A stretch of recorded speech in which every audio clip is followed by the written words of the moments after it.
For a very short time we had that flat for Prabhupada.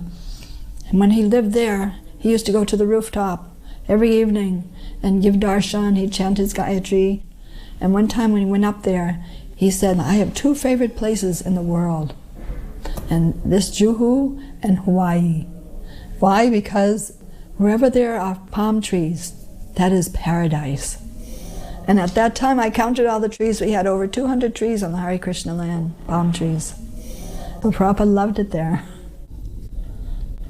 The tenants that lived in the backside, they would line up along the road.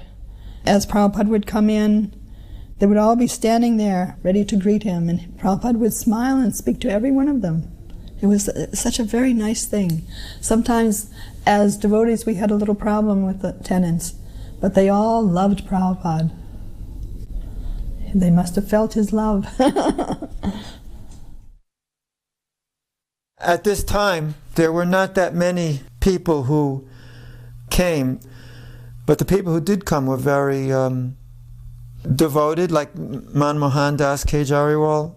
We did all kinds of life memory making together in Bombay, and these ladies, Gandharvika's mother, they cooked and they cleaned, they did everything. There was an awful lot of devotion in these very few people. When he gave lectures at night, there maybe had been maybe 30, 40 people came. They were very attentive, and they were willing to do anything, like Mr. Sethi when he came. You know, he built a temple as a gift to Prabhupada, more or less, and rebuilt it also. We rebuilt it in one day, practically speaking, when they tore it down. So at this time it was, you can't really say anything was really happening. It was just try to collect some money, try to get it together. But Prabhupada really liked it there. I think he felt very at home in Bombay. He liked his quarters, even though they weren't very spectacular. It was just a plain old apartment, and he just liked being there. He liked the weather. He liked very much sitting on that roof at night. That's Mr. Sethi. He was very devoted. He practically did anything. This is the daughter of the warriors. They were incredibly devoted people, the whole family. This was the Gurukul kids. All of us came up and, you know, we'd made these garlands and we all offered it to Prabhupada. And, yeah. It was such a festival. We were all excited at the same time, very anxious, you know. At that time the temple was small, so it was more like a family, so everyone knew each other and everyone, it was one big family. And we were there every evening. Daddy was there like clockwork. He used to go to Mangal Artik and Guru Puja, and then he'd go to work. And the evening Artik, he would be there too. I mean, we had pictures at first on the altar, and then Navyogendra Swami, he had given us this Chaturbhuj Krishna. So we used to go ahead and have Artiks, and every day evening Artik was my job. I was a pujari at home. So that was one thing Daddy had started at home, was to have the evening Artik. 6 o'clock I had to come back in, take a shower. By 7 I had to do the Artik. And before he passed away, actually, the night before he got really sick and he had to go to the hospital. And he said, no, until baby finishes the Artik, I'm not going. So then I came, I did the Artik, and he was like breathing real heavy. He was really, really sick. And then after the Artik, he left for the hospital, and next morning at 10 o'clock he passed away. That was the last I saw my dad. After I did the Artik, he gave me a big hug before he went, and that was it. So, yeah. If it wasn't for Prabhupada, we wouldn't be doing that Artik. He taught everything we have, everything we know. That's my dad and my mom, and that's Mr. Menon there.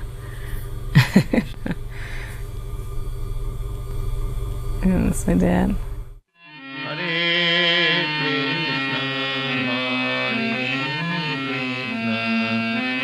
Krishna Krishna Hare Hare Hare Rama Hare Rama Rama Rama Hare Hare.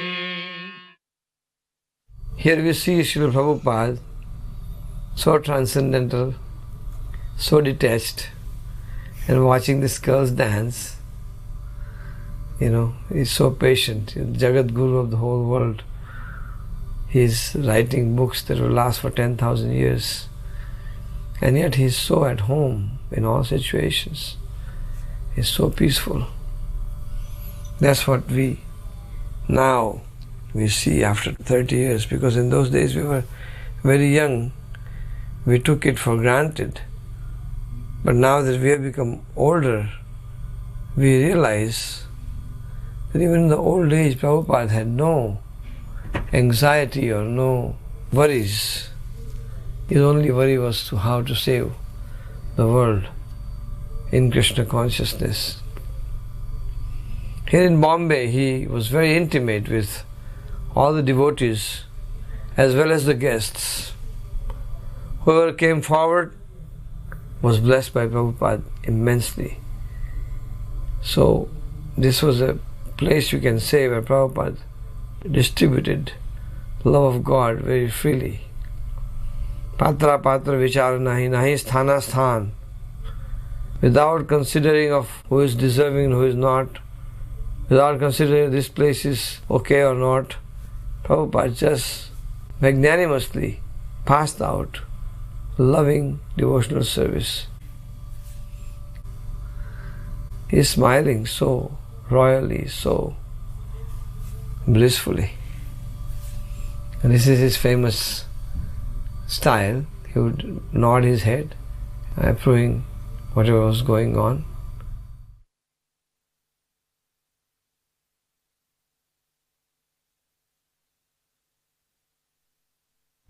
Akshananda Maharaj is asking Prabhupada, showing the book, and he's going to read now. This was Prabhupada's another famous pastime. Any guest would come, he would quote a verse from Bhagavad Gita, and then he would say, open the Bhagavad Gita, start reading. And they would ask us to read the whole verse and the purport. Then again speak on that. This way, every darshan became a perpetual Srimad Bhagavatam class. From 4 o'clock in the afternoon till 9 o'clock, practically till he took rest. He would constantly speak. One evening, I was alone on the roof with Srila Prabhupada, and we were talking about Vanashram. This was just after he gave the Vanashram talks in Vrindavan. And he was telling me various things, similar things that he had discussed on the walk. And then he started talking about Gandhi. He said that Gandhi actually wanted to establish Vanashram throughout India. His plan that he had presented to Nehru and the others was that first every village should become self-sufficient in making their own clothes, food, etc., etc. But that, he said, Sardar Patel and Nehru betrayed Gandhi. And they went ahead with the British plan to introduce factories immediately. And he said, because of that, India has become spoiled. Had they set up the villages first the way Gandhi taught, he said, then the spiritual progress of India would have remained intact. And then after that, he was almost tearful, and he said to me, I loved Gandhi. He really wanted the best things for India. And I was just amazed that Prabhupada said that. So the next morning, we went on a morning walk. And every morning, Prabhupada would walk on the beach in Bombay. At different times, some of the Indian gentlemen, life members, etc., would join our party. And when they would join the party, as is customary, they would offer, with folded palms, pranam to Prabhupada, namaskar. And Prabhupada, out of respect, would do the same to them. So on the morning after this discussion with Srila Prabhupada, we took a much longer walk than usual, way down to the end of the beach. So when we got very far down the beach, and I was on his left-hand side, he turned to his left, and he offered his pranam in a very deep and generous way. And when I looked, there was no one there. But way up, there was this statue of Gandhi under a gazebo. Prabhupada had walked to the end of the beach to offer a respect to Gandhi. And then we're walking back, and some of the life members come and join. And one of the life members brings up something about Gandhi. So they're saying Gandhi said this and that in the Gita, and what did Prabhupada think? And Prabhupada said, Gandhi destroyed the Gita. Gandhi said this, Gandhi said that. He made all mistakes. And then Prabhupada was going on and on, now criticizing Gandhi's translation of the Gita and his different ideas and concepts like that. And then after he finished saying all these things, he turned and he looked at me and he smiled. Many aristocratic people take their morning walks on Juhu Beach. And one morning, as we were approaching the end of the beach, some very poor and humble fisher ladies approached Srila Prabhupada, and they very humbly joined their palms together and offered respects to Srila Prabhupada and said Hare Krishna. And Srila Prabhupada commented that they're hundreds of times better than the rich people who don't know how to respect a saintly person. Another time, as we were walking back from Juhu Beach, Dr. Patel noticed the compound wall that Mr. Sethi had built around the property on Srila Prabhupada's instructions. So Dr. Patel told Srila Prabhupada that people are saying now you have a prison inside there. And Prabhupada paused for a moment and said, no, the prison is outside. Inside is freedom. I was walking with Prabhupada on the beach, and I wanted to impress Prabhupada. So I said, Prabhupada, you know, just look how all these people are mad after sense gratification. And he turned to me and he said, you brought the poison with you. Which means that previously India was Krishna conscious, and the Westerners brought, you know, the sense gratification of Western civilization to India. They brought the poison with them. We passed at one particular tree. It was had quite a lot of foliage on it, and that morning there was a lot of birds in that tree, and they were making a racket like anything. It's very noisy, to that extent that you couldn't really hear, you know, what you were saying. It was very noisy. And then Prabhupada stopped, looked at the tree, and pointed his cane towards the tree, and he said, "They're discussing Krishna Katha." And we're all like looking. And then Prabhupada turned around and he kept walking, and we're all like, really? You know, Prabhupada was quite serious. Sometimes Srila Prabhupada would point to the seagulls or small birds that would walk just by the border of the ocean. And he would say, the huge ocean with such huge waves, at any moment the waves could drown the little birds, but still they dare to walk just at the tip of the water. Why? And then Srila Prabhupada said, because the ocean is under the control of Krishna, and the birds know the ocean is under control. It cannot suddenly go out of its boundaries and drown them, and therefore they dare to walk by the edge of the ocean. And we simply think how much we are obliged to him for giving us protection in so many dangerous situations. My dear Uddhava, when we think of Krishna's beautiful face and eyes and his different activities here in Vrindavan, we become so overwhelmed that all our activities cease. We simply think of Krishna, how he used to smile and how he looked upon us. When we go to the banks of the Yamuna and other lakes of Vrindavan, or near Govardhan Hill or the pasturing field, we see that the impressions of Krishna's footprints are still on the surface of the earth. We remember him playing in those places because he was constantly visiting them. Therefore Mahabharata text that this Krishna Lila is Maya. They're surprised. How God can be affectionate like this. He is nirbhika, without any attachment. They cannot understand this. on one occasion, Srila Prabhupada was criticizing the Mayavadi philosophy, especially the philosophy of Vivekananda and Ramakrishna. Yato mat tato pas. As many ways, so many conclusions. In this philosophy, it means that whomever you want to worship, you can worship. Whoever your heart goes to, you can worship. And you will attain the same supreme destination. Srila Prabhupada was extremely opposed to this conclusion. So whenever such idea came, he would put them down forcefully and call them rascals who believes in such nonsense philosophy. So one time, one of the Dr. Patel's friends, Mr. Shah, he started screaming, "Why, you always criticize so many different people." So devotees were ready to push him away. But Prabhupada said, no, don't do anything.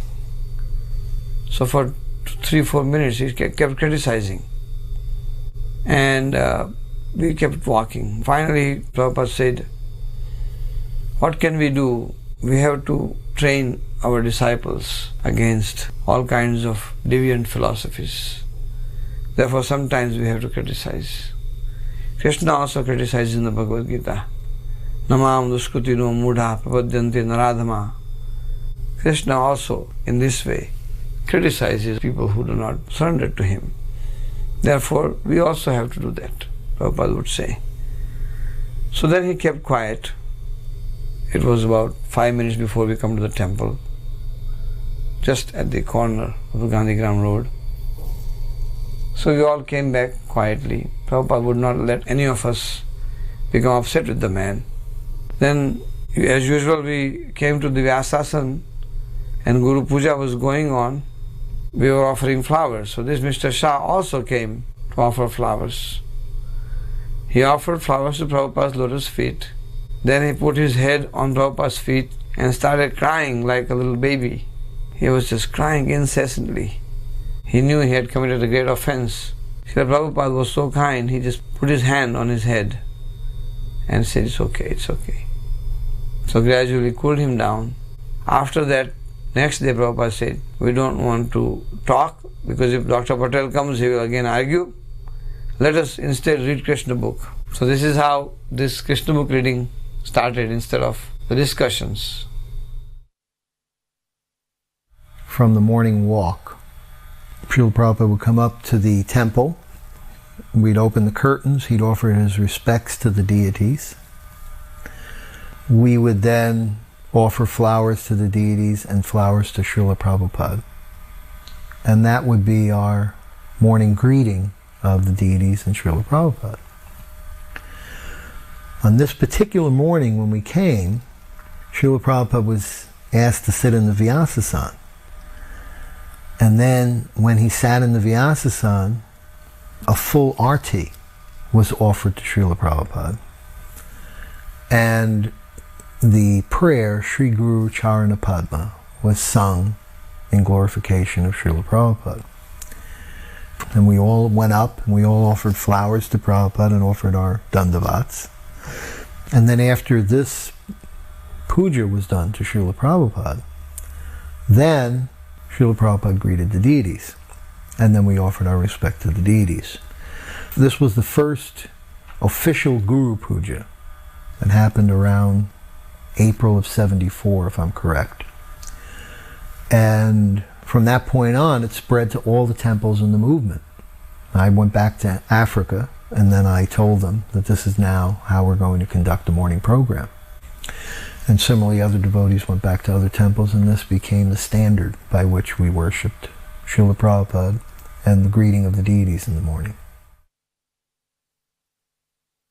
One evening we were having a very ecstatic kirtan. We were singing and dancing, and it was very, very ecstatic.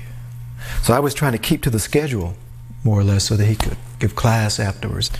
But the kirtan this night just became it was wonderful kirtan. And the conchia blows and the arti's over. So I said, okay, let me lead one more round. So I led one more round, and it got ecstatic. I said, well, maybe one more round. And it got really ecstatic, I said, okay, this is it. We're going to stop. The devotees had finished responding, and I stop the kirtan. And I was in the process of bowing down, and I heard the kartal still playing, ding, ding, ding, ding, ding, ding. And I looked up, and Prabhupada, he was still going at the same tempo, and he was still in ecstasy. And I came back up and started chanting again, and Prabhupada's head was rocking side to side, but we kept on singing. That was very, very wonderful. And then we went on, past the time to start the class and everything. And at that time I waited for a signal from Prabhupada to stop. It wasn't really, he said, now stop, but you could tell when he was finished, it was okay to stop. So I waited for a cue, like a physical cue from his body. And at that time I became more attentive to his ecstasy as opposed to my ecstasy or our ecstasy. Always the kirtans after class. Every time Prabhupada finished the class, you'd go, thank you very much. Then the kirtan would start, and that was very special. The classes were so sweet and so nice and so fantastic that you felt like jumping up and down after Prabhupada gave a class. We just leapt up in the air in gratitude. We went wild. There I am, dancing kirtan like crazy. And Prabhupada would be noticing, looking at us.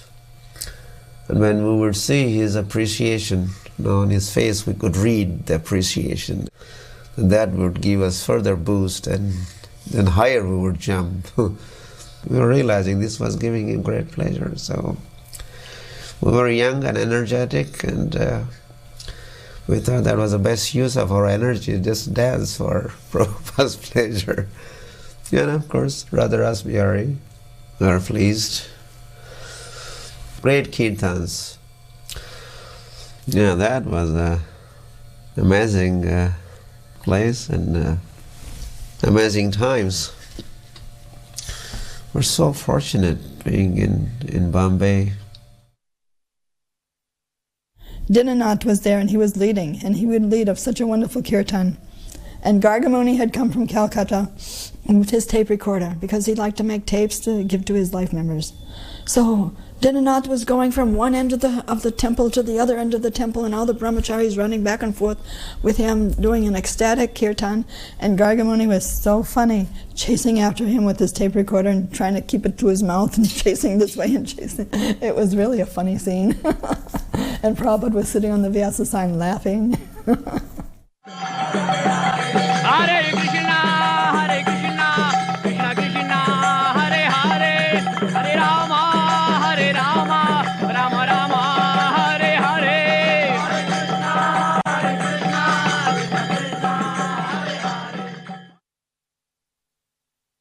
Although Juhu had some opulent hotels, it was originally just a fishing village, and there were many poor people who lived in the area, and their children would come to the evening programs and join the chanting and dancing.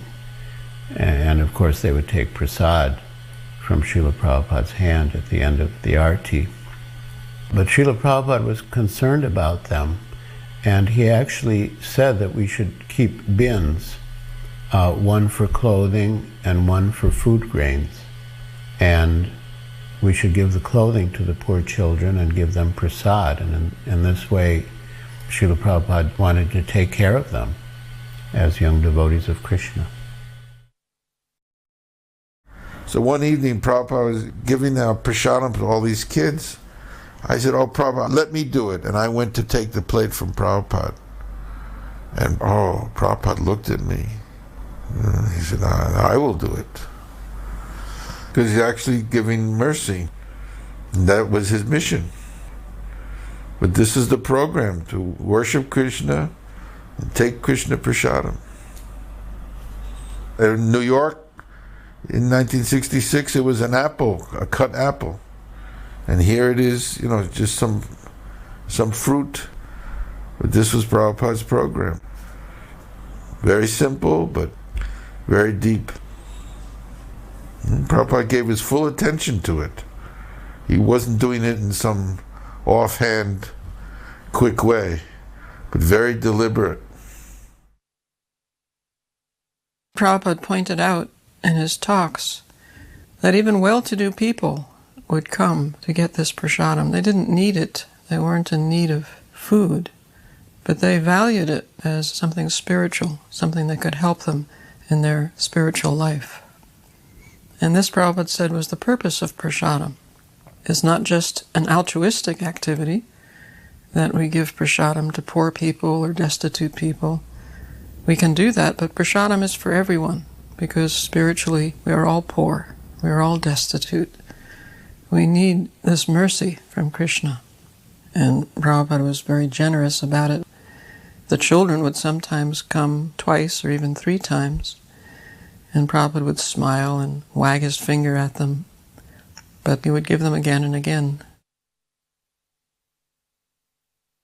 Prabhupada came, and he went into this room where there was a cushion and bolsters and a little table, and he sat down to speak to the team, and I brought him in a plate of sweets and fruits and things and put it down in front of him.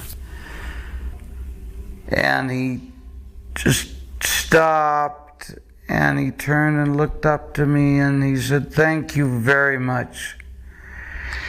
I knew that he did not mean thank you for the fruit or thank you for cleaning the apartment.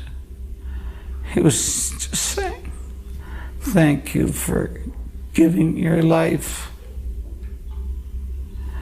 And that was so gratifying when any devotee got that kind of reciprocation with Prabhupada. It made it all worthwhile.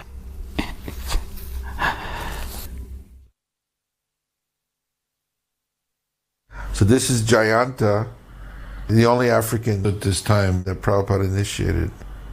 We brought him to meet Prabhupada.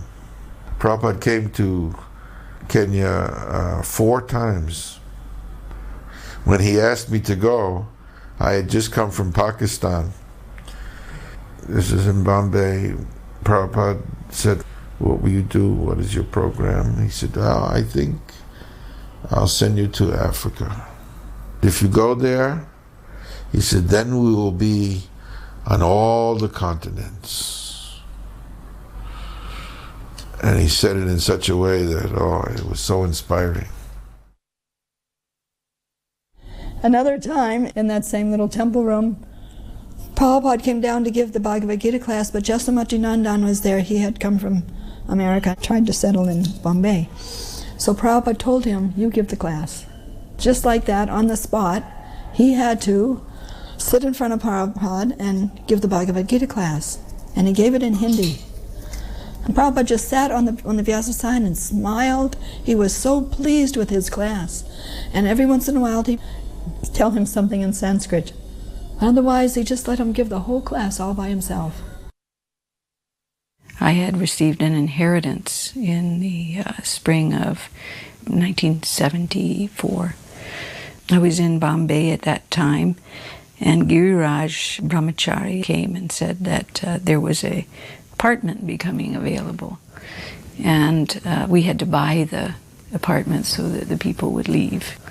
So I was able to give part of the money to help buy that apartment, and it was an amazing apartment with this beautiful gray, very cooling granite, and it had wide open verandas and porches, so a wonderful cross breeze came through. So with the combination of the granite and the cross breeze, it always was cool in there, even if it was very hot outside. Srila Prabhupada liked those rooms very much. He lived in that apartment the whole time he was in Bombay.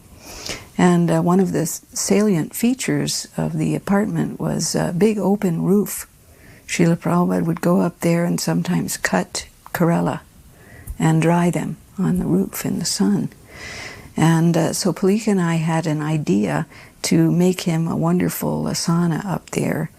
And we arranged to have big white pillows made and big white seat for him, and put them in front of a neem tree on the roof. And Srila Prabhupada would go up there every evening And he loved to sit on that asana in many different poses. Sometimes he would sit horizontally with his legs over one pillow and his head over another.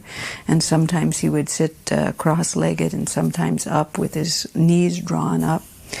And it appeared to me at that time that he was extremely robust in health and very jolly in his mood. Things were progressing in Bombay nicely at that time.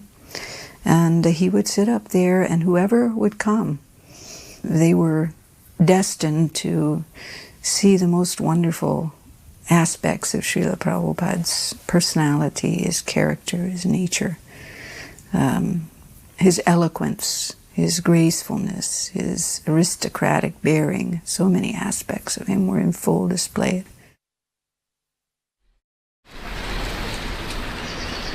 In other words, the spirit soul is person.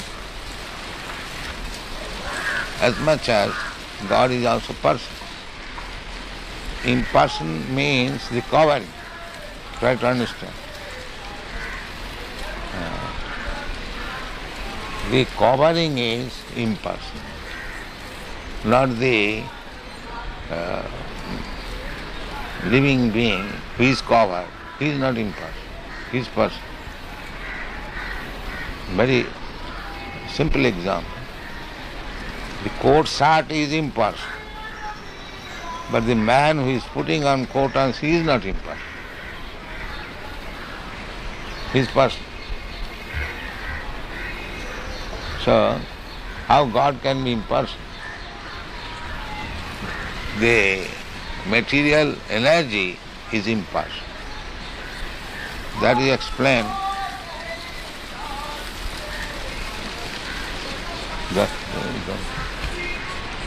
That is explained in the Bhagavad Gita. Maya tatamidam sarvam jagat abbaktamurti. This jagat is abbaktam, impersonal. And that is also energy of Krishna. Therefore he says, I am expanded in the impersonal form. That impersonal feature is Krishna's energy. So the material covering is impersonal, but the spirit soul or the super soul is personal. Any question in this? It is very intricate question. Anyone? I remember around this time, I unfortunately grew restless with my duties while I was in Juhu, and I wanted some other service rather than just being a servant.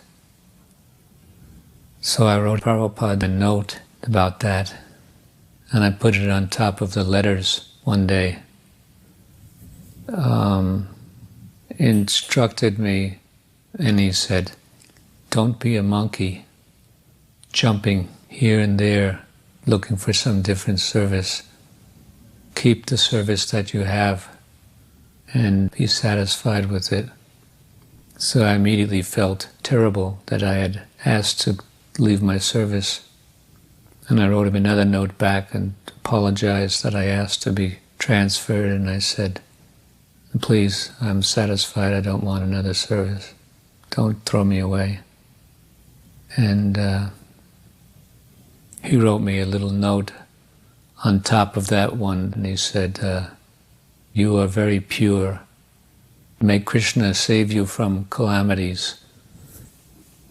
But then later in Geneva, very animatedly, he was talking about the need for a library party. Now, who's going to do this? We need this. We need our books distributed all over the world. We need a library party. But no one is doing this. Who will do this? And I was in the room and I said, I'll do it. He said, well, then do it. Then I left the room and I was with the other sannyasis and I said, well, I guess I've got this new service. And they said, yes, well, you wanted some new service, So now you have a new service. And then later I said to him, do you really want me to do this service? And Prabhupada said, yes, you can do it. Get some other brahmacharis and do this. But you have to get a replacement for your servant duties. I think you can get Brahmananda Swami. See if he'll do it. I found out if he could replace me, and he said he wanted to do it. I brought my wife to Bombay with me, and I said to Srila Prabhupada in front of her, Srila Prabhupada, the brahmacharis for years have kind of criticized the women, saying they're less intelligent, their brain is smaller, they're lustier, things like that. Is that true? And Srila Prabhupada's answer was, you're chanting Hare Krishna, and your wife is chanting Hare Krishna. Where's the question of being less intelligent? I remember reading in Chaitanya Charitamrita in Prabhupada's purport, the women in our movement are preaching, therefore they're as good as their brothers. And then I said to Srila Prabhupada also, Srila Prabhupada, I understand that the husband is representative of the spiritual master, and the wife is representative of her husband. Srila Prabhupada, should she do everything I ask? And Srila Prabhupada said, and you should be so arrogant?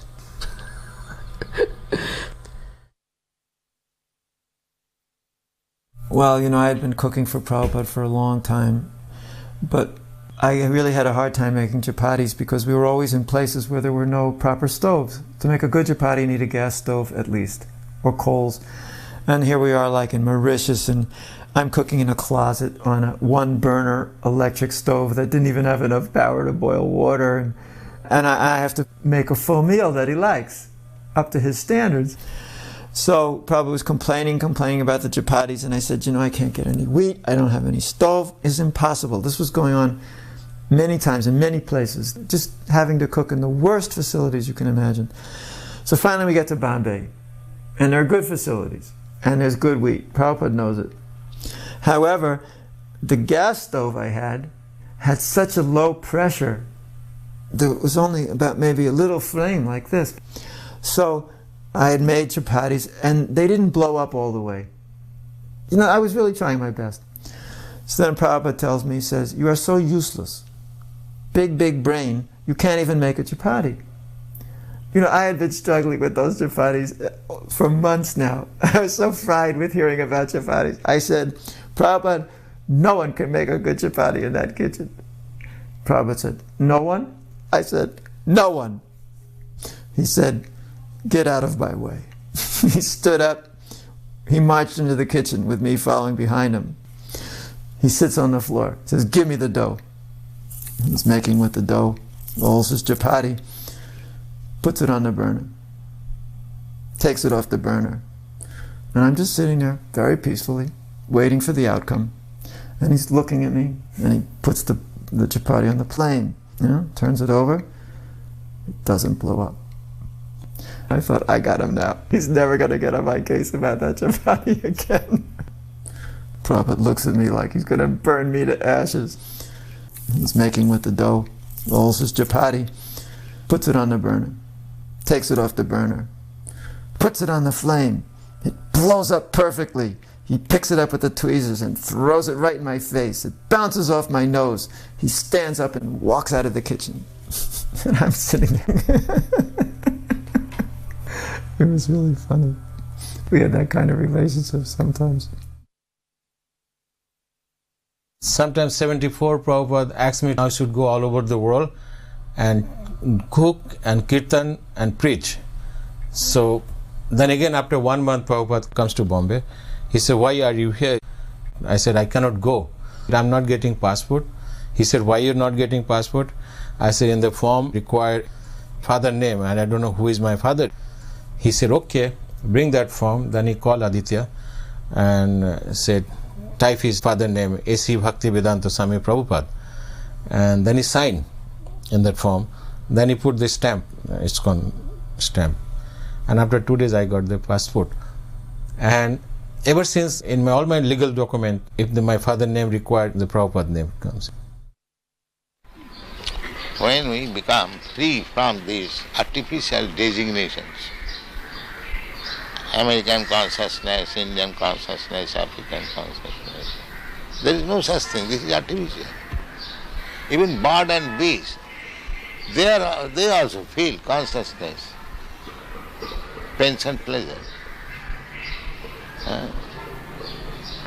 Just like when there is scorching heat, you feel some pain. Is that American, Indian or African? Scorching heat is every feeling. If you say that I am feeling scorching heat American way, क्यों जी? हाँ जी। ऐसा हो सकता है? नहीं हो सकता। Simply these are artificial. And everything is depending on consciousness. Everything depending on consciousness. Therefore, Krishna consciousness is the original standard consciousness.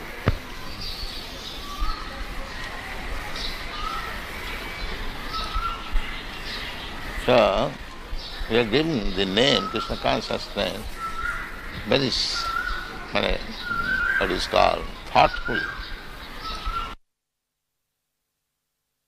Prabhupada installed Bunky Bihari in Nairobi, and I was getting offering plates and so on in Calcutta, and I had this idea to get a pair of, I guess you call them padams, or sadhu shoes, but made of silver and very nicely engraved and with Prabhupada's name and founder Acharya. And my idea was to take these and touch them to Prabhupada's feet and then bring them back to Nairobi and, worship, have on the altar. So one morning at the Guru Puja, very ceremoniously placed them on the cushion for Prabhupada's feet where the flowers were put. And Prabhupada saw them, bright, shiny silver, and he was approving very nicely. And then he put his feet into them, and Prabhupada was like wearing them. After the morning program, then Prabhupada went to leave wearing the shoes. I just wanted Prabhupada to touch his feet, and I was going to take them. And Prabhupada took them. And I was surprised.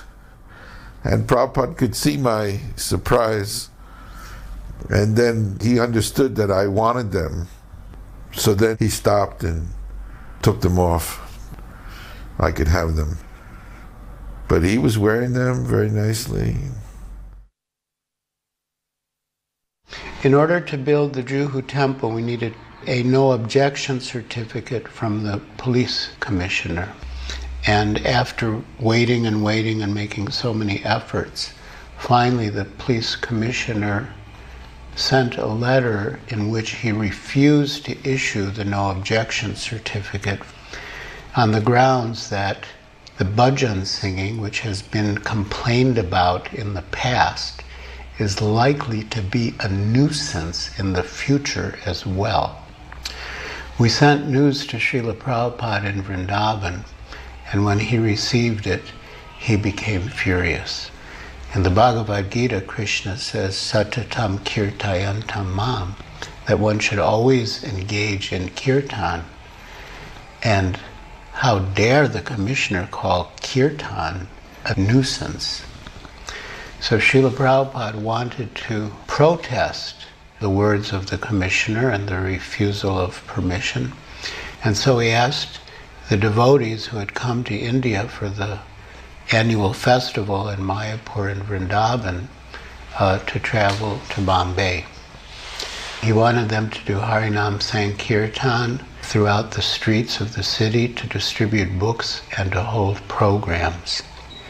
And that when the people of Bombay were convinced about the value of Krishna consciousness, they themselves would prevail upon the government to give us the permission for the temple. He also wanted some of the more qualified devotees, such as Balavanta Prabhu, to meet with the political leaders to get support. Eventually, we were able to meet the chief minister of Maharashtra, and he somehow saw through the whole case. He saw that actually we were innocent and we were being victimized by political interests. And within one day, everything was reversed. And the news spread everywhere to every government office that the chief minister is in favor of the temple. And it was like night and day. Suddenly everyone was very friendly and cooperative. And very soon thereafter we began the construction.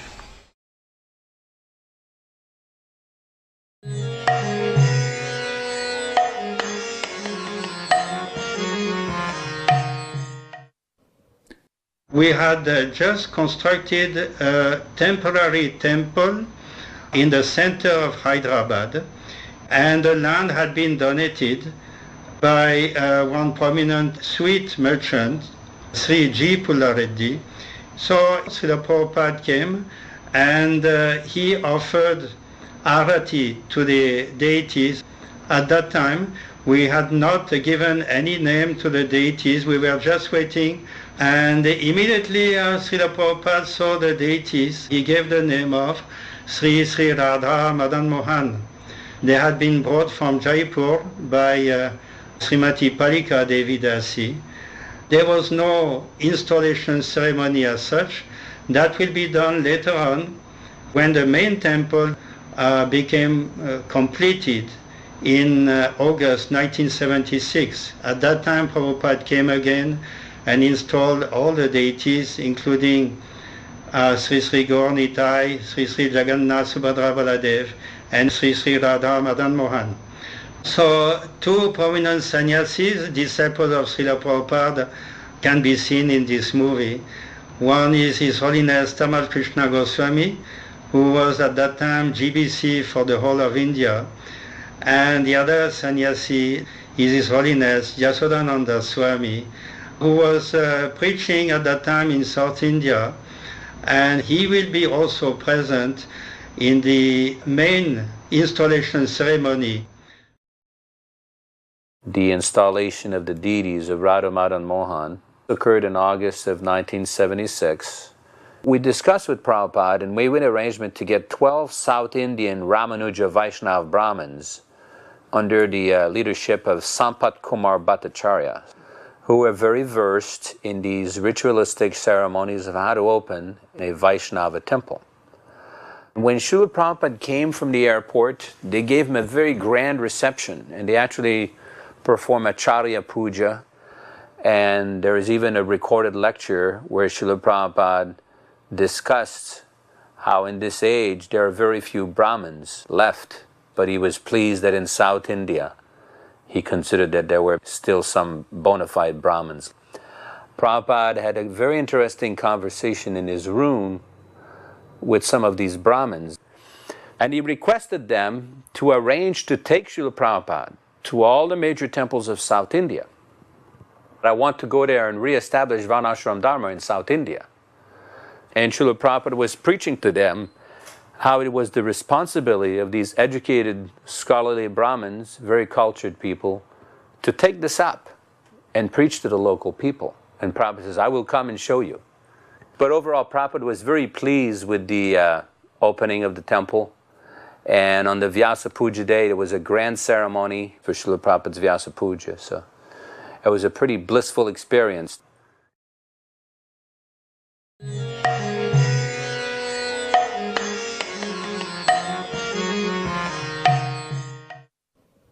Srila Prabhupada stayed in Tirupati for 3 days, and the highlight of that trip was a special early morning darshan at 2 a.m. And I remember it was just a very mystical atmosphere, entering the deity room by torchlight, and then coming in front of Lord Venkateshwara, and the pujari waving the ghee lamp to illuminate his form. It was wonderful to see Srila Prabhupada gaze in reverence upon his Lord.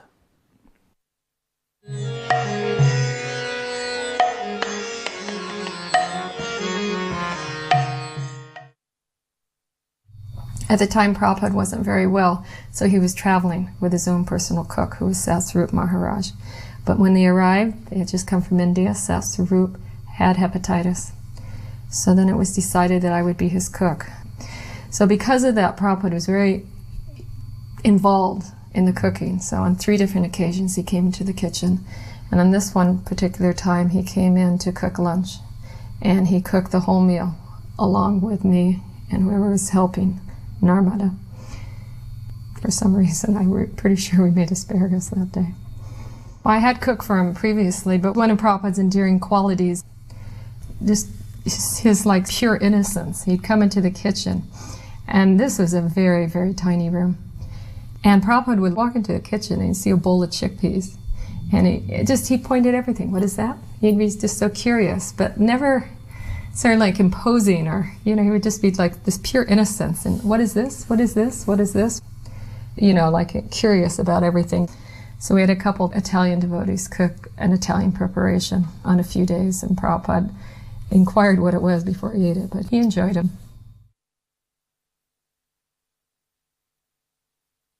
This particular footage was taken in May of 1974. It was the very first big public festival program that Prabhupada was present at. It was held in Hotel Parco de Principi, which is a 5-star hotel in a beautiful park called Villa Borghese, right in the heart of Rome. Auditorium had seating for 500. So I was thinking in the back of my mind that day, what if only 25 or 30 people show up? It's going to be a terrible impression. And it just so happened I was with Prabhupada the whole day, and we got there quite late. And actually when we got to the hall, the lights were down, and we were showing the world of Hare Krishna. So then, after about 5 or 10 minutes, we were called that the film had just finished, so could we please immediately come onto the stage. And when we got onto the stage, the lights went up, I noticed that every single seat had been taken. It was absolutely amazing. Then I noticed that there were people standing at the back of the hall, there were people down the 2 sides of the hall, and there was even people sitting in the aisle in the middle. So I reckon there must have been at least 800 came to that program. And Prabhupada turned to me and he said, these Italians, they're very interested in Krishna consciousness. They want to hear. So after the kirtan, Prabhupada started to speak, and the translator, this is a very nice Italian devotee called Ali Krishna. So Prabhupada spoke for 45 minutes. Then he asked for questions. And there was a forest of arms shot up. It's just amazing. It was hundreds of people wanted to ask a particular question. And Prabhupada turned to me again. He said, just see.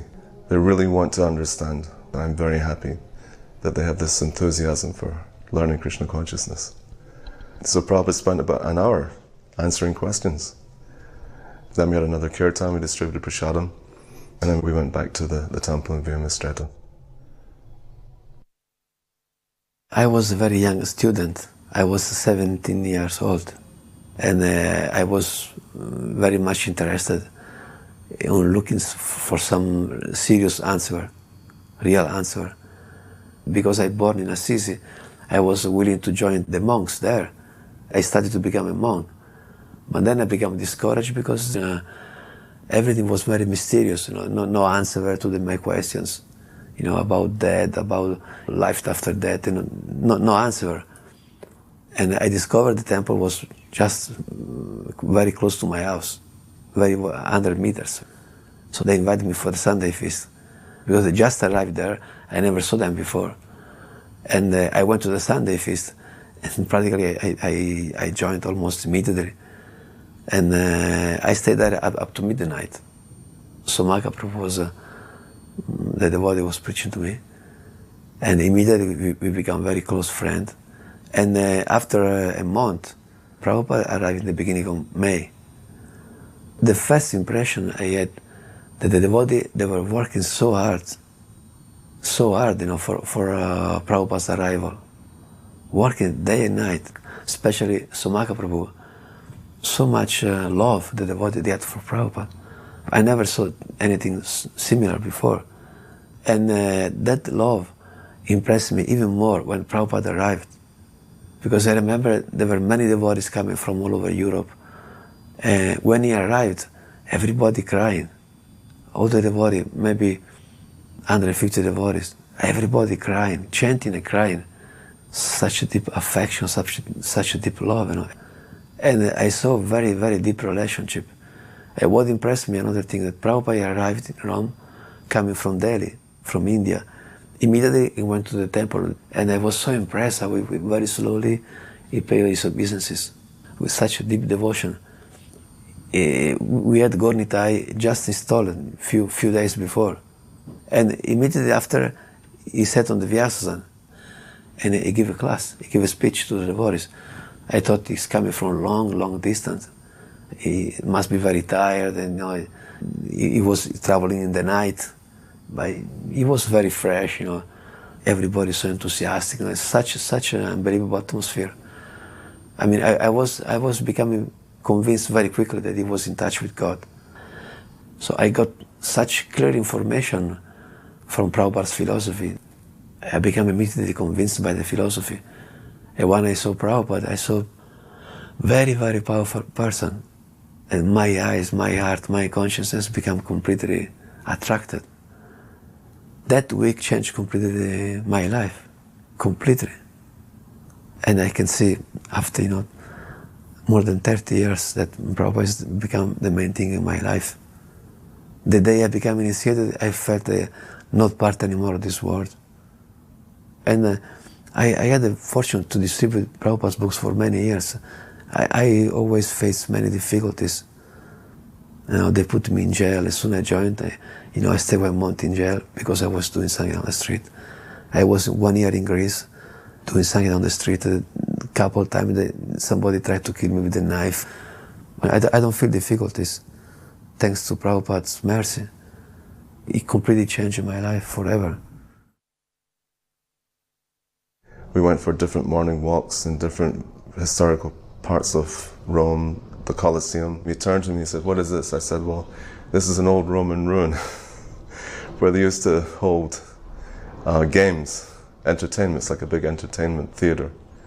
And Prabhupada said, "And what is the purpose of it now?" I said, "Well, it's considered an historical monument." And then Prabhupada asked me, "Are there any toilets inside?" I said, "No, there's no toilets." He said, "What is the point of maintaining such a huge building and you can't even go to the toilet?" He was just joking, obviously, but...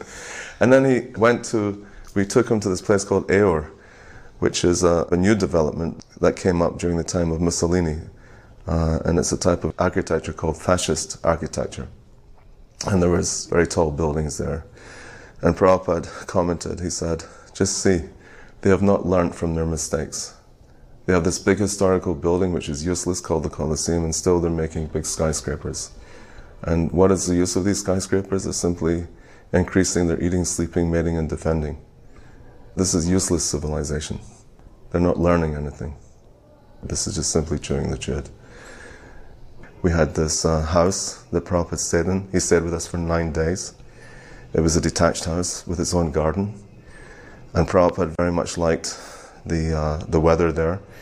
All the neighbors on that street, that small street where the temple was in Via Mistreta, would come every morning, knowing exactly what time Prabhupada was going to go for his morning walk. And they would be standing in line, ready to offer Prabhupada a freshly picked flower from their gardens. And some were also offering fruits to him too. They were so respectful. Prabhupada had a very nice impression. Actually, he said the Italians, they're religious by nature. They desire the blessings of God. And it's up to us as devotees to teach them how to become qualified to get those, those blessings. Hare Krishna, Hare Krishna, Krishna Krishna, Hare Hare, Hare Krishna, Hare.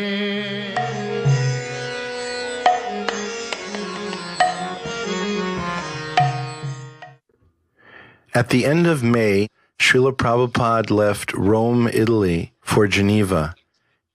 This is Prabhupada, accompanied by Sat Sarup and myself, greeting him at Geneva International Airport. For us, this was just the most inconceivable thing that we could have Prabhupada in a very small temple for 10 days. This is Indradumna, who was not a sannyasi at the time, leading kirtan. This particular film was done by the Swiss National Television in French, and it was broadcast on the evening news that night. We had a very busy schedule for Srila Prabhupada. We had 10 days of meetings with some very famous, prominent people. Everything took place in French, and I was very fortunate to be able to be Prabhupada's main translator. We had a very cute villa or house in the close suburbs of Geneva to downtown, and we organized a fire sacrifice and ceremony, and this is all in the backyard of the temple. Here we have an explanation by Yogeshwara Prabhu. Prabhupada was received upon arrival by the governor of Geneva in the main government building, in the very same room where Pope Paul VI was received. The governor of Geneva was very concerned about what might happen to the Swiss economy if many of the young people joined the Hare Krishna movement. And after the official greeting in the informal conversation, I translated his queries to Prabhupada, and Prabhupada gave him a brief description of the Varnashram system and tried to allay his concerns. Almost a year later, when I was going to the Mayapur festival, I traveled from Bombay to Calcutta on the same plane with Prabhupada. And Prabhupada remembered this governor very well. And he called me over and asked me to sit next to him and said, "So, is the governor still worried about the Swiss economy if everyone joins the Hare Krishna movement?" And then he laughed. We organized a festival in the Salle du Faubourg in Geneva, a very famous room. Over 1,000 people came. If you consider that Geneva is a famous city, but a very small city with, at the time, I think about 180,000 to 200,000 residents, getting 1,000 people into a festival hall, that's a significant percentage of the local population. We distributed books for so many years. We would literally knock on every single door in the country about once a year. And we had to make sure that people had a pleasant experience with the devotee knocking on their door. Hopefully they would take a book, but even if they didn't take a book, we'd be back a year later. And so the cumulative effect of all of this was that Prabhupada's books on a per capita basis in a country, I got to think that it's probably one of the most dense distribution of books in the world. About that time I was on a serious spiritual search and looking at different spiritual groups, all sorts, and was never satisfied. And I somehow landed up near Geneva in France, living in a kind of community. I actually had spent many months on my own, very disillusioned with material life and the kind of people I was that were living around me. And I had a boyfriend who went to New Zealand and sent me beads and Bhagavad Gita and books. So I spent months just reading, chanting, and praying, actually very sincerely to Krishna to help me find what I was looking for. And chanting on my own, I didn't even really know how to do it, and reading Gita and Nectar of Devotion, and painting my first picture of Krishna with a deer. And then one day a friend from the community said, "Oh, I've been in Geneva and there's a poster. The leader of this movement, the ISKCON movement, is coming to Geneva. Do you want to come?" So I said, "Yeah, okay, it sounds interesting." So we went off to the temple that day in Geneva. Never been to a temple before. And we were kind of ushered into the garden, and there I saw Srila Prabhupada, and he was performing a fire sacrifice. I saw a devotee, a lady, prostrate at his feet. And I stood there and just looking in wonderment, really. And suddenly Srila Prabhupada looked straight over at me and into my eyes, and I really felt I was the only one in the garden at that point. And it had a kind of twofold effect. First, I just wanted the ground to open up. I felt my soul naked, exposed, and all my anartas, which there were very many at that time, flooded forward, and I just felt like disappearing into a hole in the ground. And the other kind of enlightening moment was that I just looked at him and I knew that split second this was my spiritual master. I just knew it in my heart. This is him. So it was a very profound experience, actually, very profound. And it was another year till I eventually met Srila Prabhupada again and got initiation. A Swiss writer and lecturer who is quite famous, Sergius Golovin, came to visit Prabhupada. He came all the way from Bern. He had quite a following in his day. He was viewed as a genuine spiritual leader. And he took his seat on the floor in Prabhupada's room, and Prabhupada said, "So, do you have any questions?" And Sergius Golovin just said, No, I have no questions. And I was sitting there, I had organized all of this, and I thought, what will Prabhupada think? This fellow's come all this way, and he has nothing to say and nothing to ask. And then he said to Prabhupada, I'm just so fortunate that I can be here in your presence and benefit from the company of a great master like yourself. And then he fell silent. He never said another word. And Prabhupada obviously felt a certain sympathy for this man because he pulled out the harmonium and he made a 30-minute bhajan.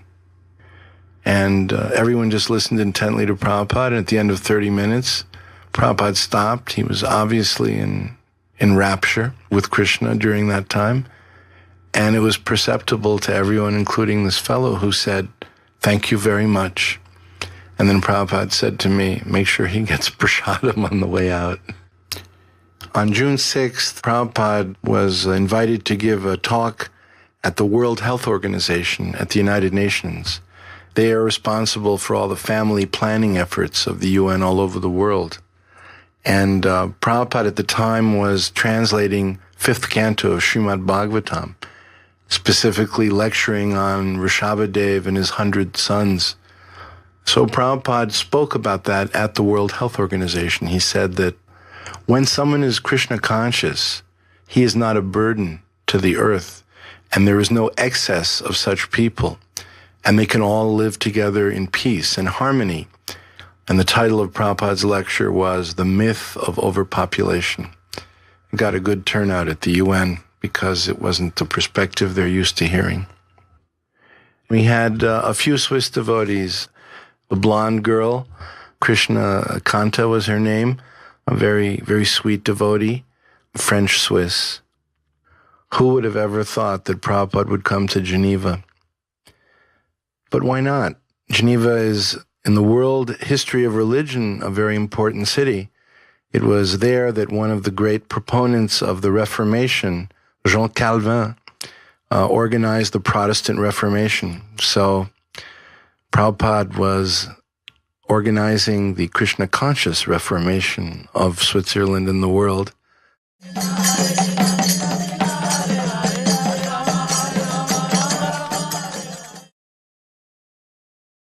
Now, here we are. This is entering the city hall of Geneva.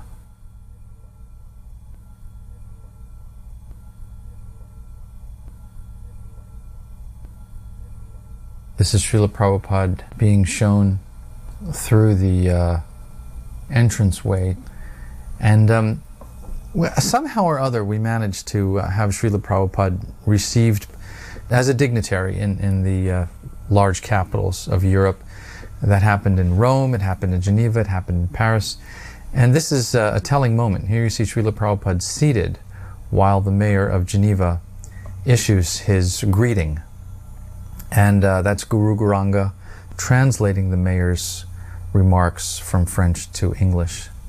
And often there would be a declaration or some kind of plaque or something that would be handed over as a way of acknowledging Srila Prabhupada's visit to the city.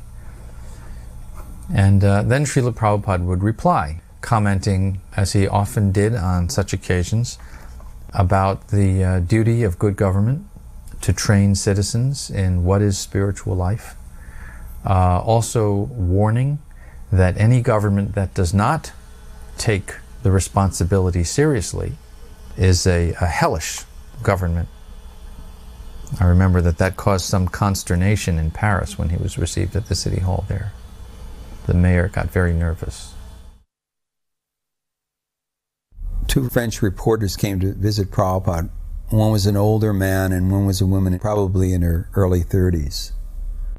Prabhupada didn't tell pastime stories, mostly preached about you're not that body, a lot of philosophical things. But he didn't generally tell so many stories.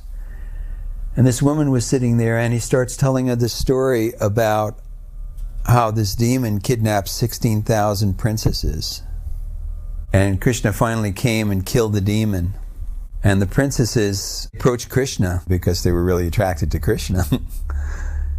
And Krishna looked at them and he said, "Come on." And that's how Krishna ended up with 16,000 wives. So as I'm listening to the story, I'm thinking, this is a pretty incredible story to tell a reporter, especially in the Western culture where everything is so rationalistic. But he told that story, and when he quoted Krishna as saying, "Come on," that reporter's face lit up, as only a woman who had some experience in the world of heartbreak could understand. And even though the number of wives may have sounded so incredible, that affection he had towards those princesses touched that woman's heart. And she just lit up. It was beyond the rational. It was just on the level of an appreciation of the loving heart of Krishna by this very intelligent, very sophisticated French reporter. And it was a very wonderful moment. I remember Prabhupada in a small temple in Switzerland. At one time he gave a class and he was describing how we should build a very nice singasana in our heart and invite Krishna there. It should be as beautiful as we can. It can be in gold, it can be in jewels, diamond, and we should sit him there and then worship him. It was very impressive. I remember also asking Nitai, who was Prabhupada's secretary at the time, did Prabhupada mention where he would go next life for preaching? And Nitai told me Prabhupada said he would go on the lower planets to preach in the next birth. That was the most viral thing. He said very, very clearly, yeah, Prabhupada said he would go on the lower planets to preach the message of Krishna.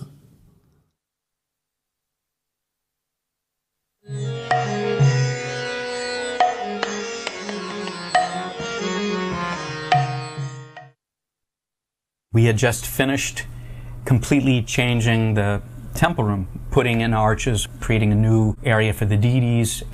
Radha Paraseswara had been sitting in the Pujari room, which is located behind the altar, while the work was going on. And of course, you know what it's like when Prabhupada's coming. I mean, in Chicago, they were still laying the floor while Prabhupada was practically walking in the door. So everybody's always working to the last minute. So they had just finished the work, and the deities were still in the Pujari room. And they said, "Prabhupada's here." So then Sital and I were carrying Paraseswara back to the altar, and then she was just making the hair and making sure the crowns were neat and everything.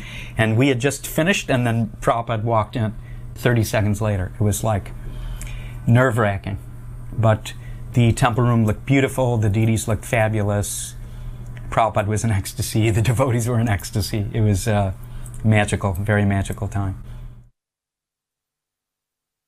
I became Miss Denmark, and that proposed me to a career as a model.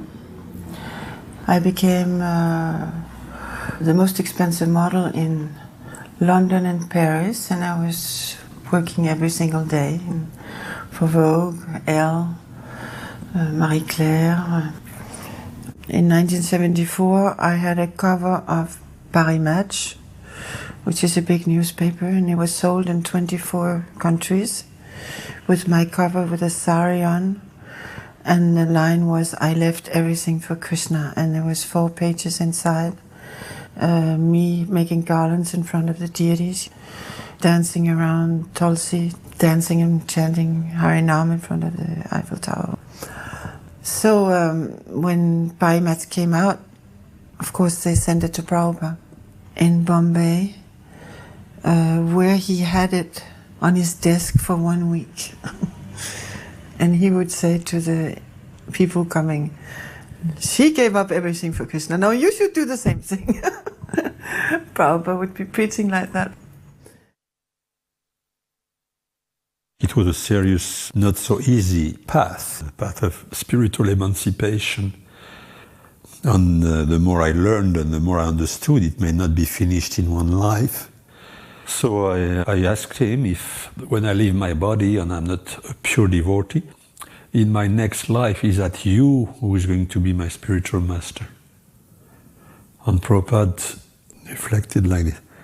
And he said, you don't have to worry, all the arrangements are already made. Every day you are chanting, Janme, Janme, Prabhu say. That was important for me. The relationship with this person, and it's eternal, it's not going to be broken. You know, I will try my utmost all my life, but then if something happen, is he going to be there, you know, next life? But I say yes. Oh, that was very, very important for me.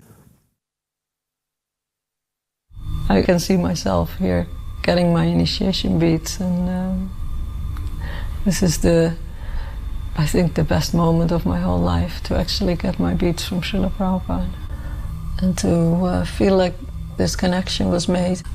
I think I cried the whole way through the ceremony. I remember when my neck beads were put on, Krishna Bhamani put my neck beads on. She's saying to me, you can't cry in front of the deities. And I just looking at Srila Prabhupada, and just this moment of actually getting initiated was so overwhelming that I just couldn't stop the tears. And I remember looking at Prabhupada's eyes. It looked like Srila Prabhupada had tears in his eyes. His eyes were wet. They were like floating with water. Srila Prabhupada liked to receive the devotees in his room, and very often when the devotees were coming, they were also bringing their children. So there is some very nice, sweet exchanges between Prabhupada and the children. The little children would go next to Prabhupada or go under his desk and play with his feet and do some little nice things children do. And Prabhupada was always very, very sweet and kind with them, and of course most of the time he would give them some prasadam. But of course, the biggest thing about children with Prabhupada was his teaching of how to manage the Gurukul. And because I did the Gurukul for 10 years, I have a lot of experience with Srila Prabhupada and the children. And the thing that were the most important was, one, that devotional activities should never be forced on children. It should always present it to them in a way that they like it. And the other was that to use our common sense in dealing with the children, because so many things were done wrong because of trying to apply in a very, very rigid way the principles of Krishna consciousness as they were applied to adults. And this brought a lot of havoc in the Gurukuls. But Prabhupada, when he saw these problems, reminded everybody, use your common sense. We had a very big engagement for him in the biggest hall of Paris, which was called Salle Pleyel. Srila Prabhupada sat on the Vyasasana on the stage, and immediately at the back of the hall, French students start shouting, "Get down, not on the throne." So, Prabhupada said, well, you can sit on this throne. Anybody can sit on the throne if he's qualified. Then they quiet down, and he started his lecture by quoting the Bible. The beginning was the Word, and the Word was God. Because France is traditionally actually a very pious country, many monks and monasteries were started there. So he knew how to attract the heart of French people At least some of them, not the revolutionary ones, which are not the only ones. And it worked. Many devotees were made at this engagement. I was one of them. And then later on, he said to the devotees, next time, you just put a simple carpet on the stage for me. He had the Sankirtan leaders of that time from Bhagavan zone, a little meeting with us. The first, he congratulated the devotees for the results. And he asked the first question, I think the only question he asked us. And he said, are you reading my books? Then Mrigupati said, Prabhupada, we don't have much time. We don't have time to read. Then I heard I was near. Prabhupada went, what is the use? I could see he was deeply hurt. It was a major priority. Our life was to be used to investigate this message, these books, these thousands of hours of working. So of course we're distributing. But then Prabhupada was more interested, like whether we were reading his books. Being a pujari, I was missing everything, the morning walks, the room conversations, everything, and I was getting more and more stressed. People weren't turning up for their service, and I was getting more and more resentful as the day went by. So it was the last night that he was there. I was crying. I wanted to see Prabhupada, and then Bhagavan came into the kitchen. He immediately just understood. Somehow there must have been like a black cloud surrounding me. So Bhagavan ordered me, I want you to go up and see Prabhupada right now. The thought of going up and seeing Prabhupada in this state was like terrifying. And he said, no, I'm going, you come up with me. I thought, okay, and I started walking behind him up to Prabhupada's room, and I was like getting smaller and smaller and feeling like I want to disappear completely. And as soon as I walked into Prabhupada's quarters, it was from night to day. I became so satisfied and so happy, almost like a child sitting in the lap of his mother. And we were sitting, and then I think it was Yogeshwara asked Prabhupada if he would sing. So Prabhupada came and sat down in the middle of the room, and the few of us that were there just surrounded him, and Prabhupada did bhajan for maybe half an hour, and they did recordings. It was just like the most intimate and wonderful and beautiful experience to be there with Prabhupada singing with such emotion. And I remember Yogeshwar saying, Prabhupada, your voice is so amazing. It's so extraordinary. And Prabhupada looked very shy, and he went, oh no, that's all right. Like, he just wasn't accepting that. It was very, very sweet and such a humble mood of Prabhupada. Somehow or another, my attitude had gone way off track. And although at the time I wouldn't have thought of it, but now I see it as Prabhupada carrying Vrindavan with him in a way that, we were all in that little bubble, and you didn't feel that you were any more in Paris or, in the material world, but you were in that little Braj bubble that Prabhupada allowed us to enter into by his presence. So extraordinary.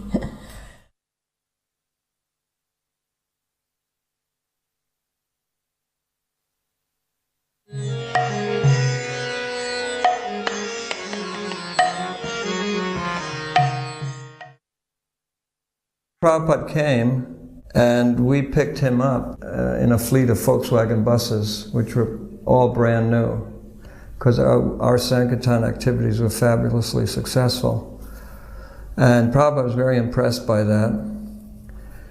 When we rolled into Schloss Rettershof, the owners who kept horses and had an academy for training, horse riding and jumping, for some reason, they took it upon themselves to line up with their horses, and when Prabhupada came by, the horses all made a bow. They were obviously very well trained horses, and Prabhupada really liked that. And we also, of course, liked it.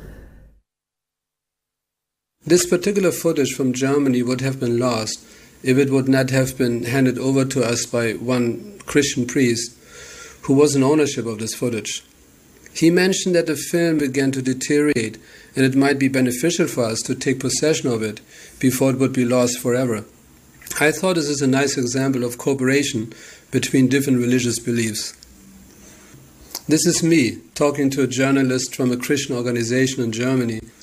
When I listen now after so many years to my interview, I'm amazed how forceful, but also perhaps a little fanatical, I presented the philosophy of Krishna consciousness.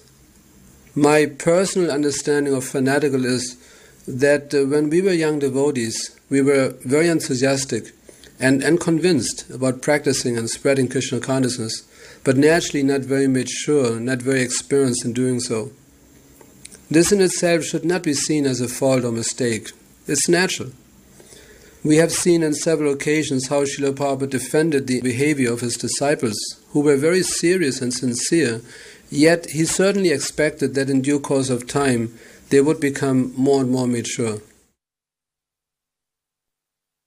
At that time, Professor Durkheim came, and he is a huge, well-known personality in psychological departments of practically every university. He brought Zen Buddhism to Europe. He at that time had many German bishops, Catholic bishops, becoming very interested in Zen Buddhism. He had about 30 of them coming for retreats. So he was hugely influential. And I thought this Durkheim is the guru of the Catholic bishops, let him become the disciple of Srila Prabhupada. So when he came, he was quite reserved, but within minutes, they struck up a very cordial relationship. They were contemporaries. Durkheim was about maybe 6 years younger than Prabhupada. And Prabhupada talked with him so nicely that they immediately developed a very wonderful relationship. And Durkheim started to listen to Prabhupada. I remember they walked over the fields, and Durkheim also had so many ideas in his head, and he started trying to impress Prabhupada, and Prabhupada looked at him at one stage and said, look, he said, this is not very intelligent. And Durkheim said, why? And Prabhupada explained to him why it's not intelligent, and Durkheim laughed and said, I suppose you're right. So it was beautiful to see these two elderly men talking to each other like friends. And I remember at the end of one discussion, Durkheim actually paid his Dandavat to Prabhupada. While he was in the Dandavat position, he looked up and said, please accept me as your younger brother, which was kind of really nice, seeing such a huge personality accepting Prabhupada's superiority. So when I brought Durkheim back to the railway station, he was talking about Prabhupada. He said, it is quite amazing, this visit. He said, I've met many people in my life of spiritual standing. He said, but I've never met a person like this master. He said, er ist durch. That means he is through, he made it. He achieved the perfect plane. He said, it is a remarkable day in my life. We recorded all these different lectures Prabhupada gave. I usually did the translating, which was an experience in itself. Prabhupada would start with a single sentence, then I would translate. I must say my English at that time was much worse than it is now. Next time he had 2 sentences. Next, 3 sentences. It was getting longer and longer. By some time, he would speak for 2, 3, 4 minutes, and I had to memorize everything to be able to translate it. It was quite an experience. But sometimes later in the years, I listened to the tape that we recorded during those room conversations, morning walks, etc. And there was one sentence in there, which either I had forgotten it, or I hadn't heard it, but I could also not remember that anyone ever talked about it before. Out of sudden I hear this sentence, now you have become so successful in Germany, very soon the government is going to come down on you. He made a prediction. 5 months later, this prediction came true. Hansa Dutta and I were anticipating Prabhupada's coming to Germany.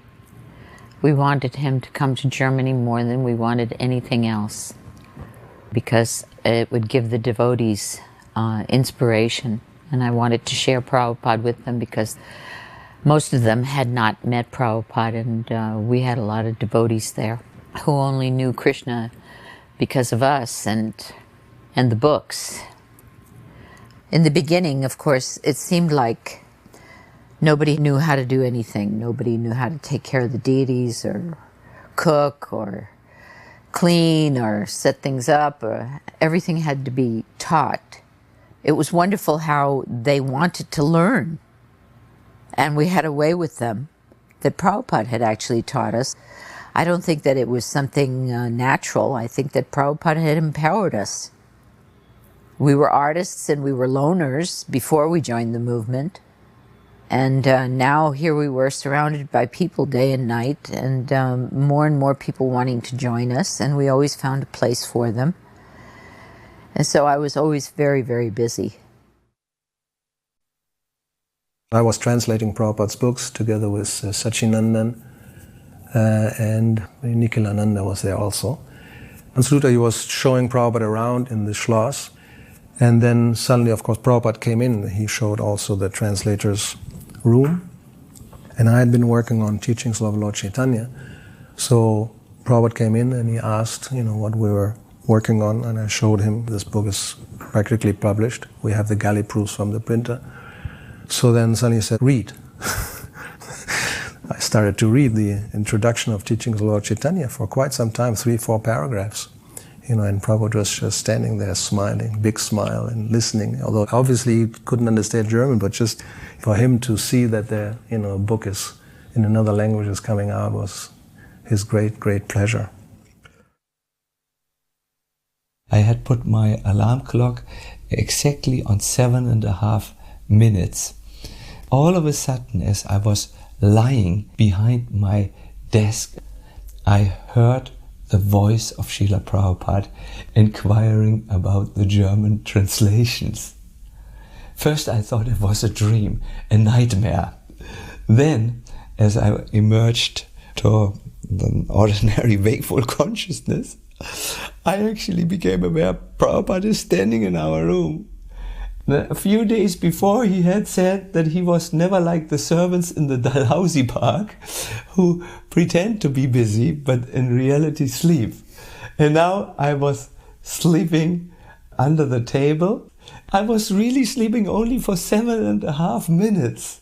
And it was necessary to concentrate after the heavy breakfast.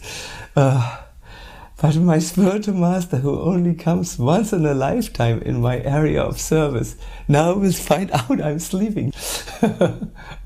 I felt so bad, but I calculated it will be even more bad when Prabhupada finds me lying under the table.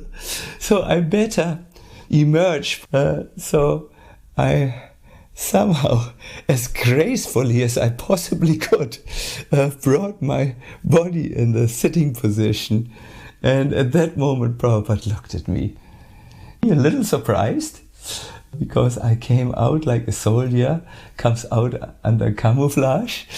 And then he laughed into my face with the eyes sparkling with energy and joy. And he seemed to communicate, it's all right, we all need sometimes a rest. And I was very much pleased by that very human feature of Srila Prabhupada's smile. So I was mainly concerned with Prabhupada's well-being. When he came, I knew him to be, a little bit fatty, and here he was quite thin, so I thought that my cooking would be so good that he would eat. I remember the first day, he ate everything. He cleaned his plate. There was absolutely nothing left. There were always devotees outside the door waiting for his remnants, and there was nothing left. And then he slept. He usually napped in the afternoon after he ate, but he slept. He must have slept until 6 o'clock that evening after he ate. And I was so worried. When he woke up, I asked him, nobody bothered to wake you because you were so soundly sleeping, and was there something wrong with my cooking? He said, oh no, it was very good. I I haven't enjoyed that much for a long time. So I was very happy. Another time I remember I brought him food and I gave him very good portions. And when I came back to get his plate, he had barely touched anything. And I said, Prabhupada, what's wrong? Did I not prepare it properly? He seemed to be deep in thought. And he said, oh, Himavati, I've tasted everything there is to taste. He taught us how to eat. He cooked for us. I wanted to be close to Prabhupada. And so I was very obedient and I did everything that he told me to do. In person, in his letters. I took his direction.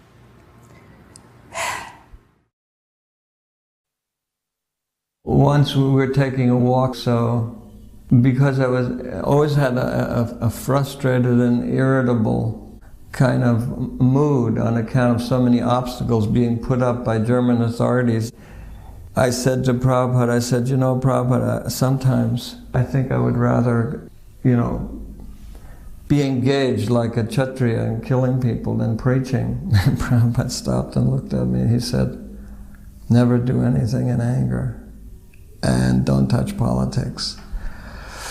So anyway, so sometimes Prabhupada, you know, would refer to the history that Parsurami drove out the Kshatriyas and that they settled in this part of the world, especially Germany. He remarked that the Germans are the most intelligent people on the planet and that their Sanskrit scholars actually are better than Indian Sanskrit scholars. And he pointed out that the philology of German is identical or almost the same as Sanskrit. One thing he used to say, even after he visited Germany, whenever he would see Himavati or myself, he would say, what is that? Trinken and rauchen. What is that? I would say, probably, drinking and smoking. Yes, yes. I saw everywhere, trinken and rauchen. You know, he noticed that early in the morning they had beer vending machines and that people were drinking beer in the morning. One day he said, yes, I saw in Germany a man urinating on the street. He said, how degrading. What is this civilization? The man is urinating on the street. So some devotee commented, but Prabhupada in India, they pass urine and stool in the street. And he said, that's different, that's different. Hare Krishna, Hare Krishna, Krishna Krishna, Hare Hare, Hare Krishna, Hare Krishna, Krishna.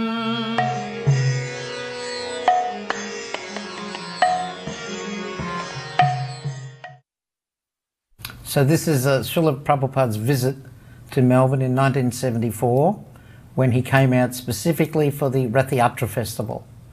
And I had an arrangement with the immigration department that we could bring Srila Prabhupada through as a VIP so he wouldn't have to go through the normal immigration procedures. So that was all right, but I had to actually stay with his luggage so that they could check the luggage out. So Srila Prabhupada went through, met with the devotees, and they kept Satsarup Maharaj and myself behind, and we had to stay there with the luggage while it was being checked. And by the time we came out, the devotees, they'd actually, and Prabhupada had all left, and Satsarup Maharaj and myself, we were stuck at the airport with the luggage, and all the devotees had gone. But there was one devotee who had not left, and fortunately we caught his attention, and we put all of Prabhupada's luggage in his van. And Satsarup Maharaj and myself, we had to actually sit on the luggage in the back of the van to go to Melbourne Temple. So at the airport, Srila Prabhupada had a television interview. 2 or 3 television channels came and some newspaper reporters came. Actually, on most of his visits to Australia, we got a lot of press coverage. And that's why Srila Prabhupada liked coming. We had very good newspaper articles, a big feature article on the second page of the Melbourne Age, and quite a few other articles and good television coverage. So at this television coverage, there were 2 or 3 television stations there, because there's only 4 stations in Australia anyway. And that evening, we told Srila Prabhupada we were expecting it to be on the news. So Ugrashrava, he brought in a television set into Srila Prabhupada's room, and we were watching and we were watching and watching the news, and each time the feature had come on the news and it wasn't Prabhupada, he'd look away, right, and let that feature go. And then the next feature, he'd look to see if it was him, and unfortunately it wasn't on, right, nothing appeared. But actually that evening, on the 10 o'clock news, there was a good feature on Prabhupada on Channel O. So Ugrashrava, he caught that, and we told Prabhupada the next day, and he was very pleased. Prabhupada was very frank and strong with reporters. I think he enjoyed the exchange, because sometimes reporters, they like to try to find some fault, and Prabhupada would really be very strong with them. But the keynote that they picked up on, unfortunately, was not Prabhupada's talk. The devotees had hired a Rolls Royce, and as Prabhupada got into the Rolls Royce outside, then a parking warden came up and stuck a parking ticket on the window, just, to make a statement. So the headlines in the newspaper, of course, had little to do with what Prabhupada had said in the news conference. And they were all mainly about how either the devotees had lavished this Rolls Royce on someone who's supposed to be an ascetic sadhu, or the fact that, we got this, what they call a bluey in Australia, or a parking ticket. A reporter from the newspaper Melbourne Age had come to visit Prabhupada, and Prabhupada took a lot of care with this fellow. He really explained everything in detail, and a lot of the question and answers had to do with reincarnation. Prabhupada explained how you could become less than human in your next life. He explained it in great detail. Took a lot of time with this man. And I was eager to go out the next morning and get the newspaper, see what illuminating article would have been printed.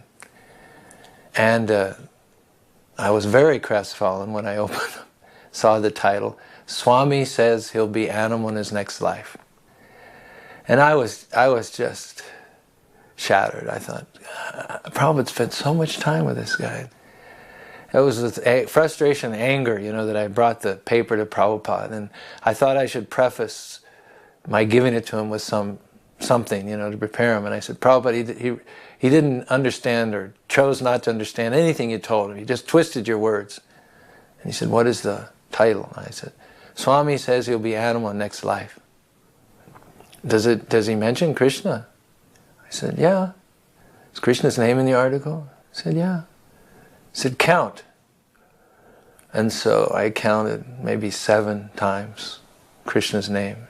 And he said, what is the circulation of that paper? I said, I don't know, a couple, 200,000-300,000. What is 200,000 or 300,000 times 7? He said, my spiritual master said, anytime people say Krishna's name, it is always a success. So he said, this article is a great success.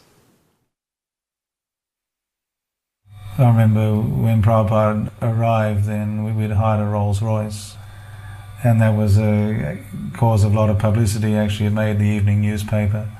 The headline was, His Divine Grace comes rolling in. I remember we put up all these posters. The poster read, His Divine Grace, A.C. Bhaktivedanta Swami Prabhupada, at whose feet all masters sit. And then it had a nice picture of Prabhupada. And then the program for the 5 days or so that he was going to be in Melbourne. And then there was an overpass on the freeway from the airport, and someone had plastered all posters right across the walkover. So they were clearly visible about 20 feet up from the roadway. And we're all following Prabhupada's Rolls Royce. I remember the Rolls Royce slowed down for Prabhupada to see. We had the side doors of the vans open, and we had kirtan following Prabhupada all the way through the city and then to the temple. This is Prabhupada at the small temple in Burnett Street in St Kilda. Actually, it was a terraced house, and the temple room was very, very small. Actually, Lord Jagannath, Subhadra and Balaram were on an altar above, directly above Radha Vallabha's head. Unfortunately, there were so many devotees that not everybody could fit into the room. He actually gave initiation here, fire sacrifice. I remember the smoke was pouring out of a room and we were in the corridor. You couldn't even see the Vyasa from the doorway. Nevertheless, Prabhupada seemed very unfazed by the smoke.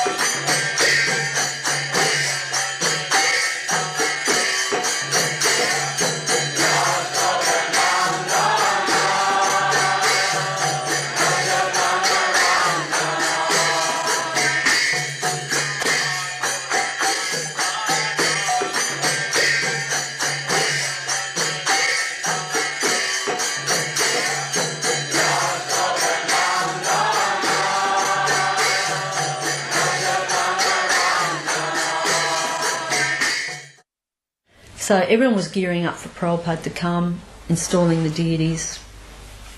My brother was coming every day after work to build the altar. And of course all the devotees were like, Prabhupada said this, Prabhupada said that, Prabhupada says, Prabhupada. And I kept on thinking, when I meet him, what if I'm disappointed and say, what's the big deal? I was hoping I wouldn't be disappointed, but I reserved the right to make my own opinion. And as usual, Prabhupada arrived when all the devotees had gone to the airport. We'd just finished cleaning and I was in the Brahmachari room. And I remember hearing, Prabhupada's here, Prabhupada's here. And as I rushed out of the room at the top of the stairs to go down, just at that same instant, Prabhupada was at the door to come in. And I always get very choked up when I recall this because it was such a momentous moment. As soon as I saw Prabhupada, I knew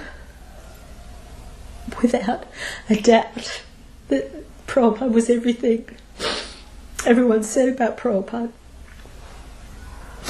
Anyway, so it was fabulous. Prabhupada to me looked effulgent. And his glow, he was glowing. And just to look at the physical form of Prabhupada, I had no doubt whatsoever that Prabhupada was a pure devotee.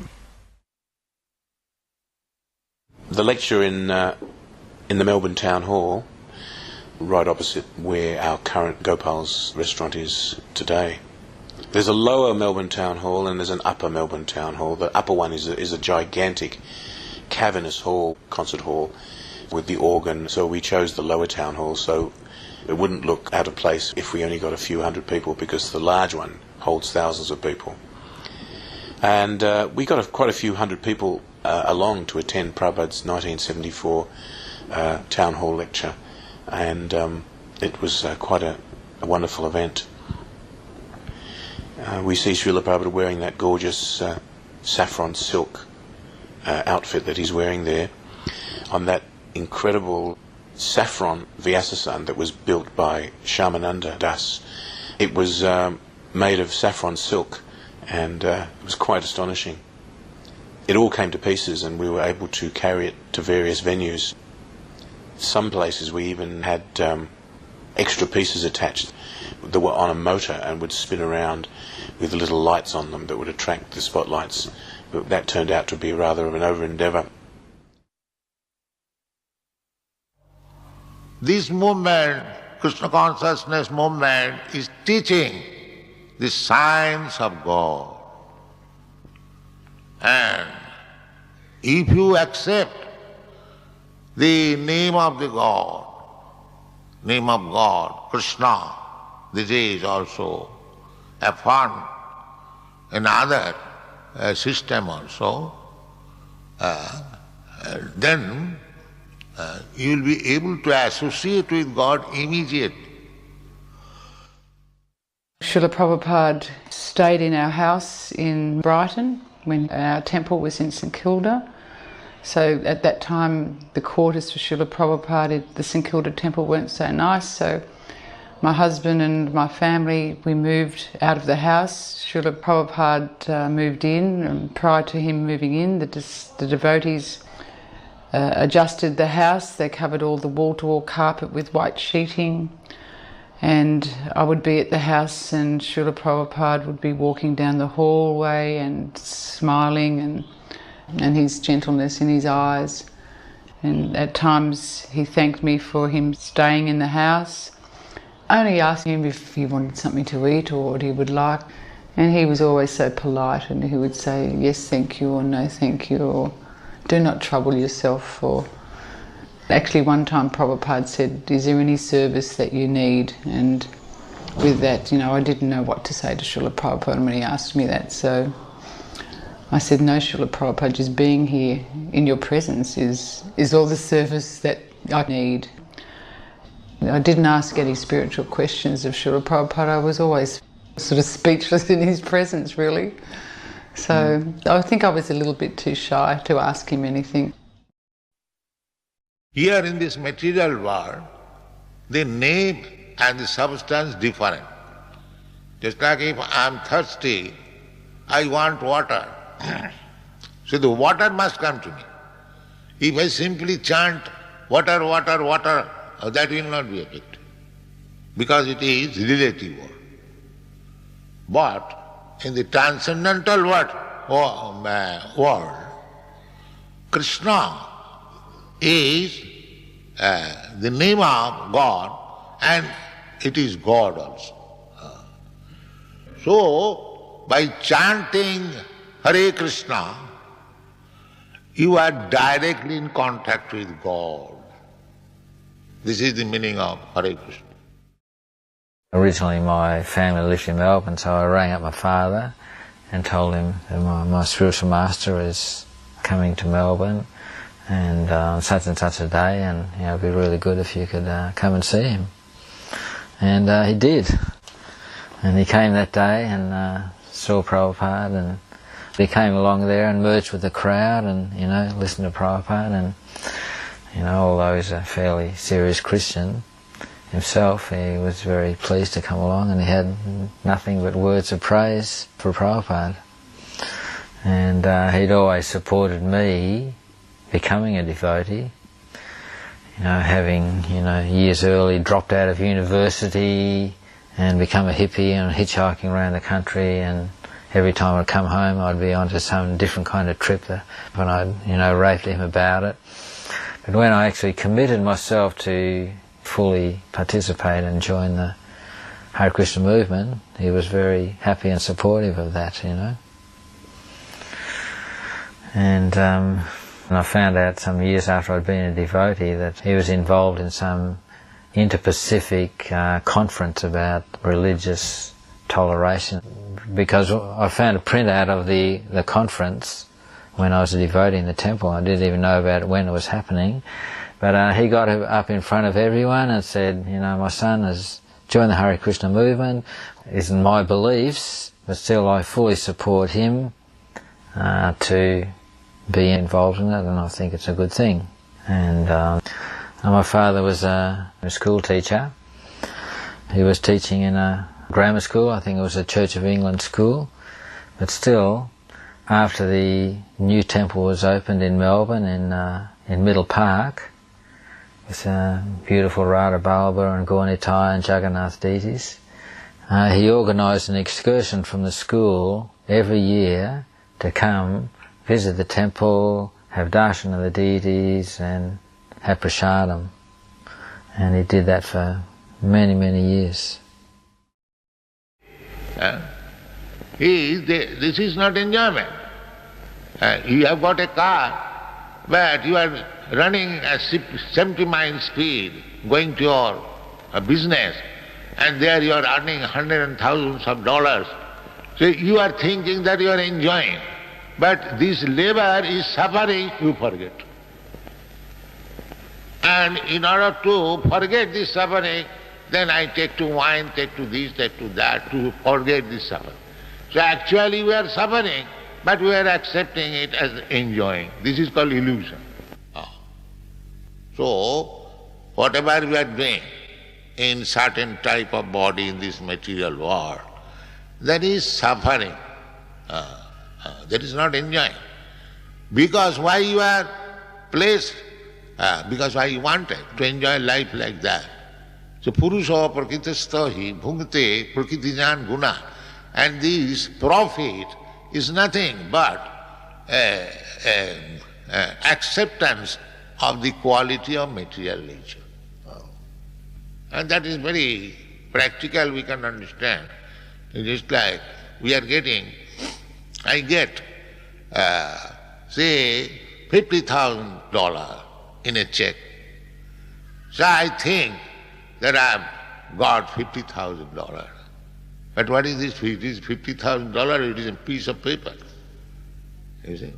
This is called illusion.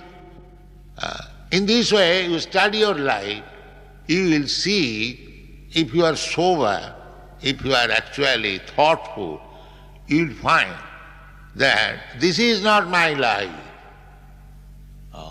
This is not my life. But I am falsely thinking that I am enjoying life. So therefore, all these varieties of life, they are being controlled. Because not controlled, he accepts to be controlled.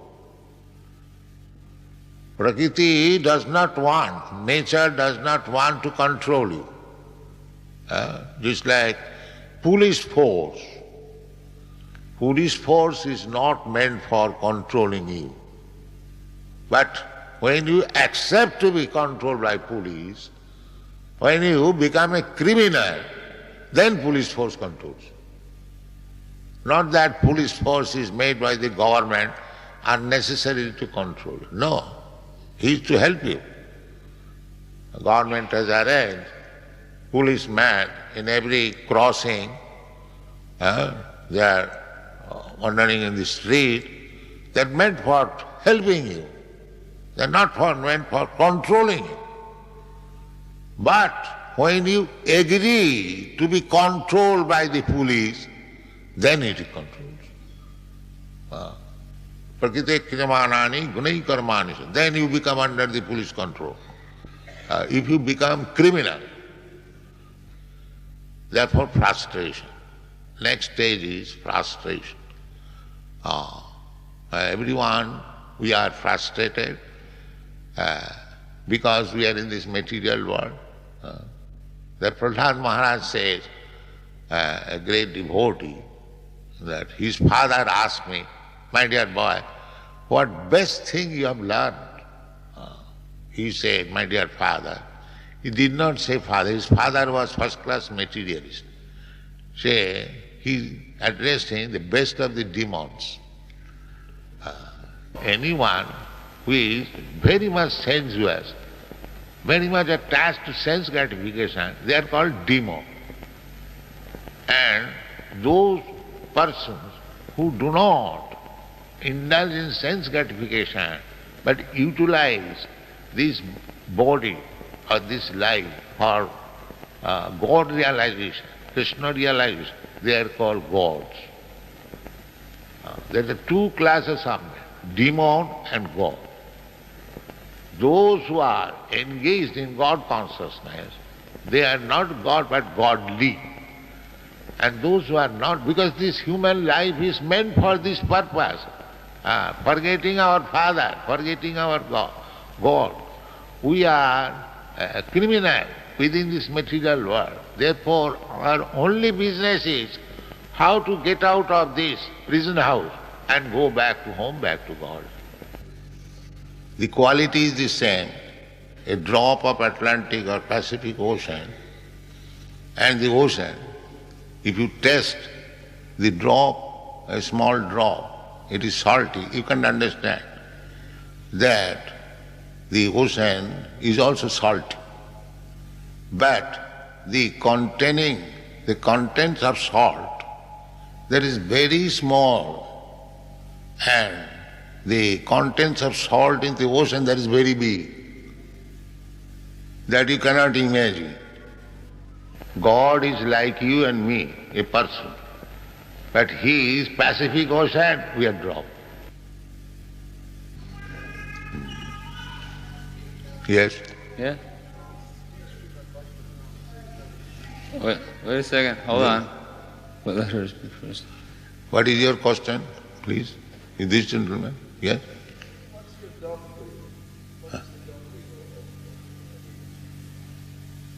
Doctrine? He wants to know what the doctrine of Krishna consciousness is. Krishna consciousness means that you are part and parcel of Krishna or God. You being separated, I have already explained. You are suffering in this material world. So you back to your father, go back to your father and be happy. That's all.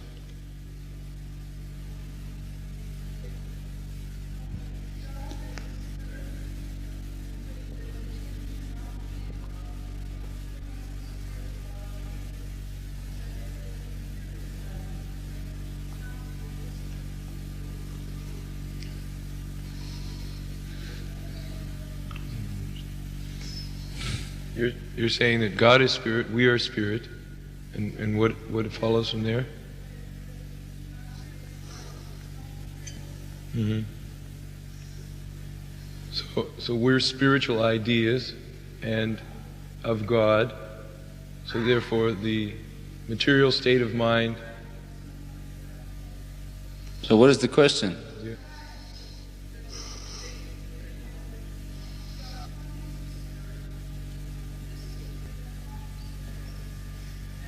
In Srimad Bhagavatam, which is a scripture that we study, it says that Krishna did not want us to come to this material world. The question is, if Krishna did not want us to come, why are we here? Yes, you force Krishna to allow you to come. Just like sometimes a child forces the father. Father says, my dear son, do not do this, do not go. But he insists, well, I must. All right, you go at your risk. That's all. And you suffer. What can be done? Because you are God, because you are son of God, God has got independence, full independence, almighty. Therefore, you have acquired the quality of your father. You have got little independence. The God does not interfere with your little independence. If you persist that I must go and enjoy independently, so God says, all right, you can go. This is the case.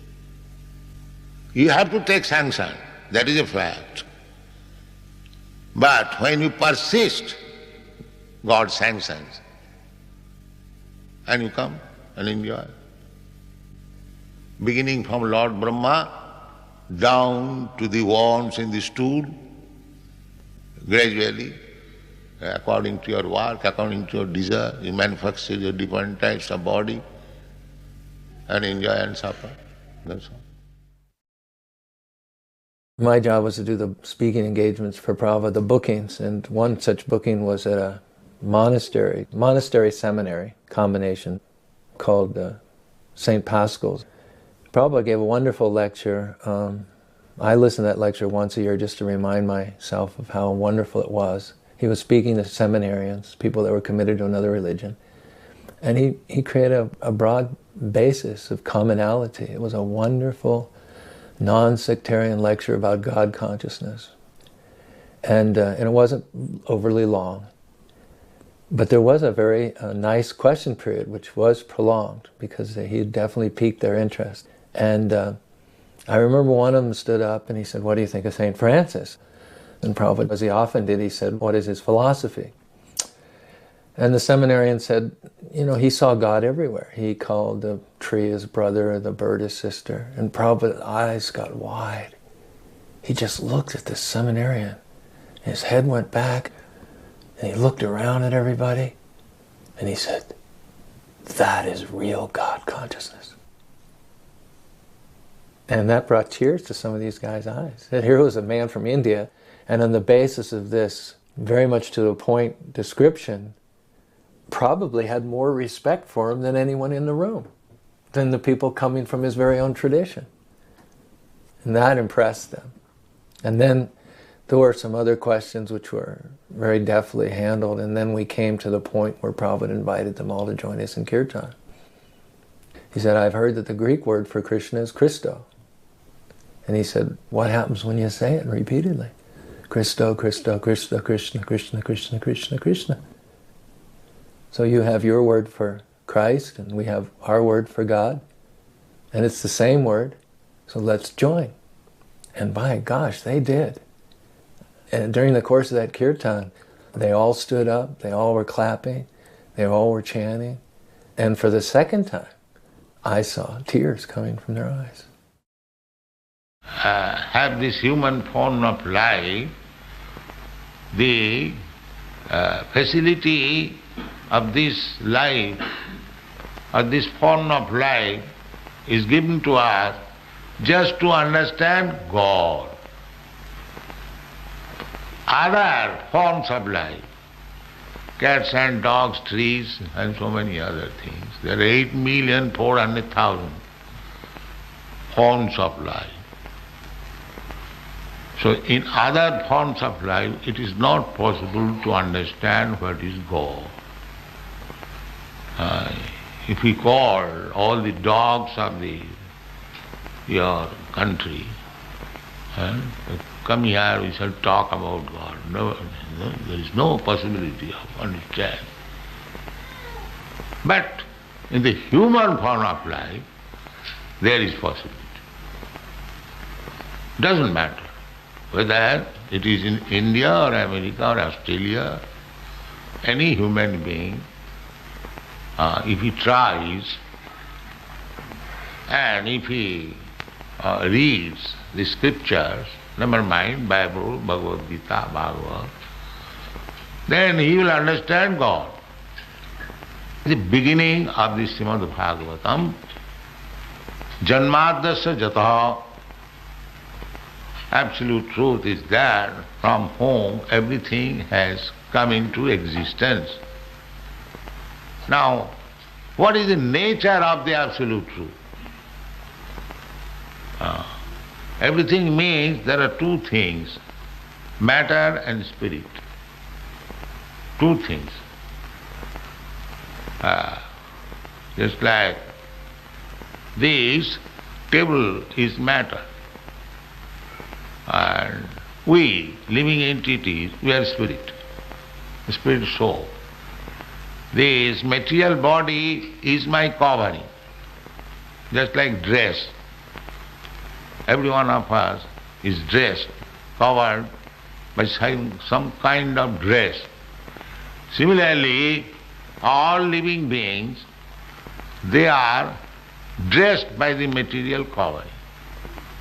So we, the spirit soul, part and parcel of God, at the present moment, we are covered by two kinds of dresses. The subtle dress, mind, intelligence and ego, and the gross covering. Subtle means we know there is this thing but we cannot see.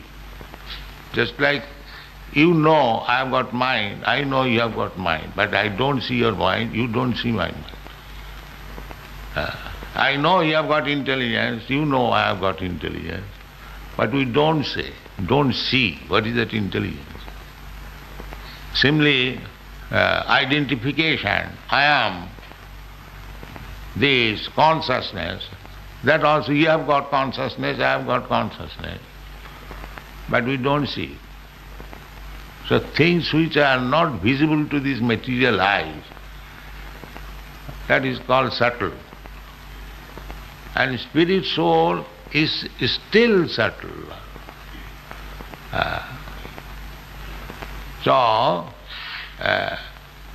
Human life is meant for understanding that spirit soul and the Supreme Soul.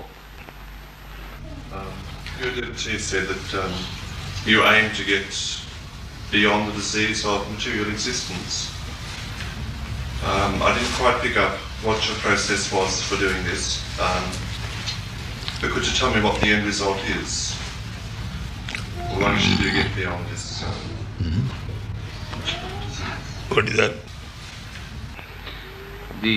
In Krishna consciousness, the process is to get beyond the disease of material existence. Yes. The first part of his question, how to do this. The second part of his question, what is the end result after taking to the process? The process is to transfer yourself from material energy to spiritual energy. We are under energy. The God has got two energies, material energy and spiritual energy. We are also energy. We are marginal energy. So, marginal energy means we can remain under the material energy or on the spiritual energy, as we make our choice. Marginal, just like on the beach, you find sometimes on the border of the water is covering the land, and sometimes the land is open. This is called marginal position. Similarly, we are marginal energy of God, living entities. So, we can remain under the water, means the material energy, or we can remain open only. What is our view of Lord Jesus Christ? Jesus Christ, Lord Jesus Christ, he is Son of God, the best Son of God. We have all respect for him. Yes. Anyone who is teaching people about God consciousness is respectful to us. It does not matter in which country and which atmosphere you are preaching. It doesn't matter.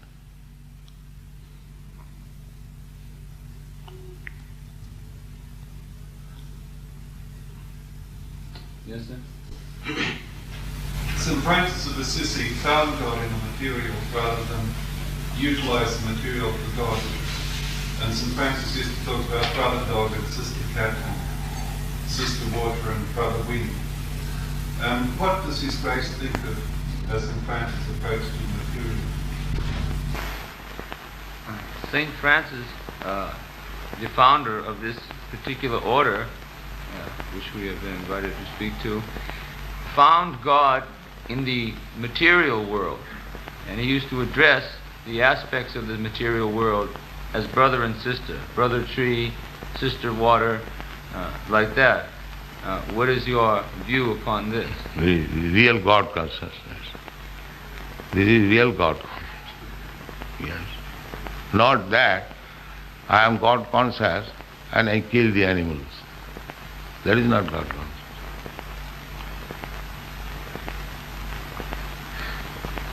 To accept the trees, plants, lower animals, insignificant ants even, as brother. Samas sarveshu bhutesu. This is explained in the Bhagavad Gita. Brahma bhuta prasannatma na sochati na kankati samas sarveshu bhutesu. Sama means equal.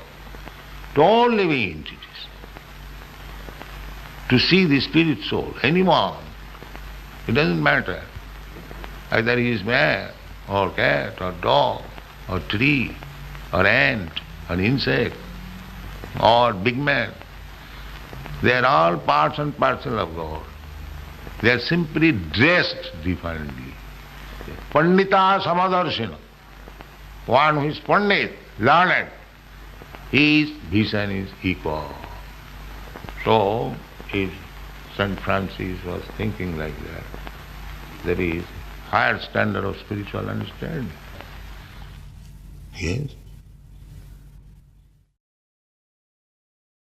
We were pushing to have them finished for the festival on the following day. So I was in there sewing, and then somebody came running in shouting and screaming, "There's a big fire." It was right next door, some sort of sewing facility also, I think. There were a lot of people on the top story that were working there, ladies. And it turns out the whole building was on fire, and they were trapped on the top floor. So everyone was trying to decide what to do. They're all screaming and shouting, "What can we do?" And I think it was me that might have suggested, take this canopy.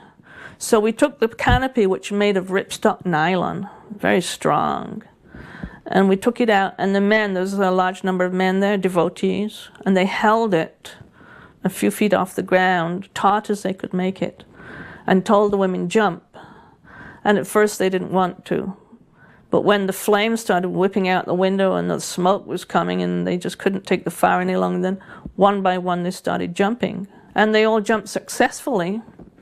And as one jumped and landed, then they would tighten up the canopy again and another would jump. Then the last one to jump, who was the most fearful, she was a pregnant lady. And when she finally jumped, at that time the canopy gave way and split where the seam was. But however, she was fine. She survived that jump, and the baby survived also.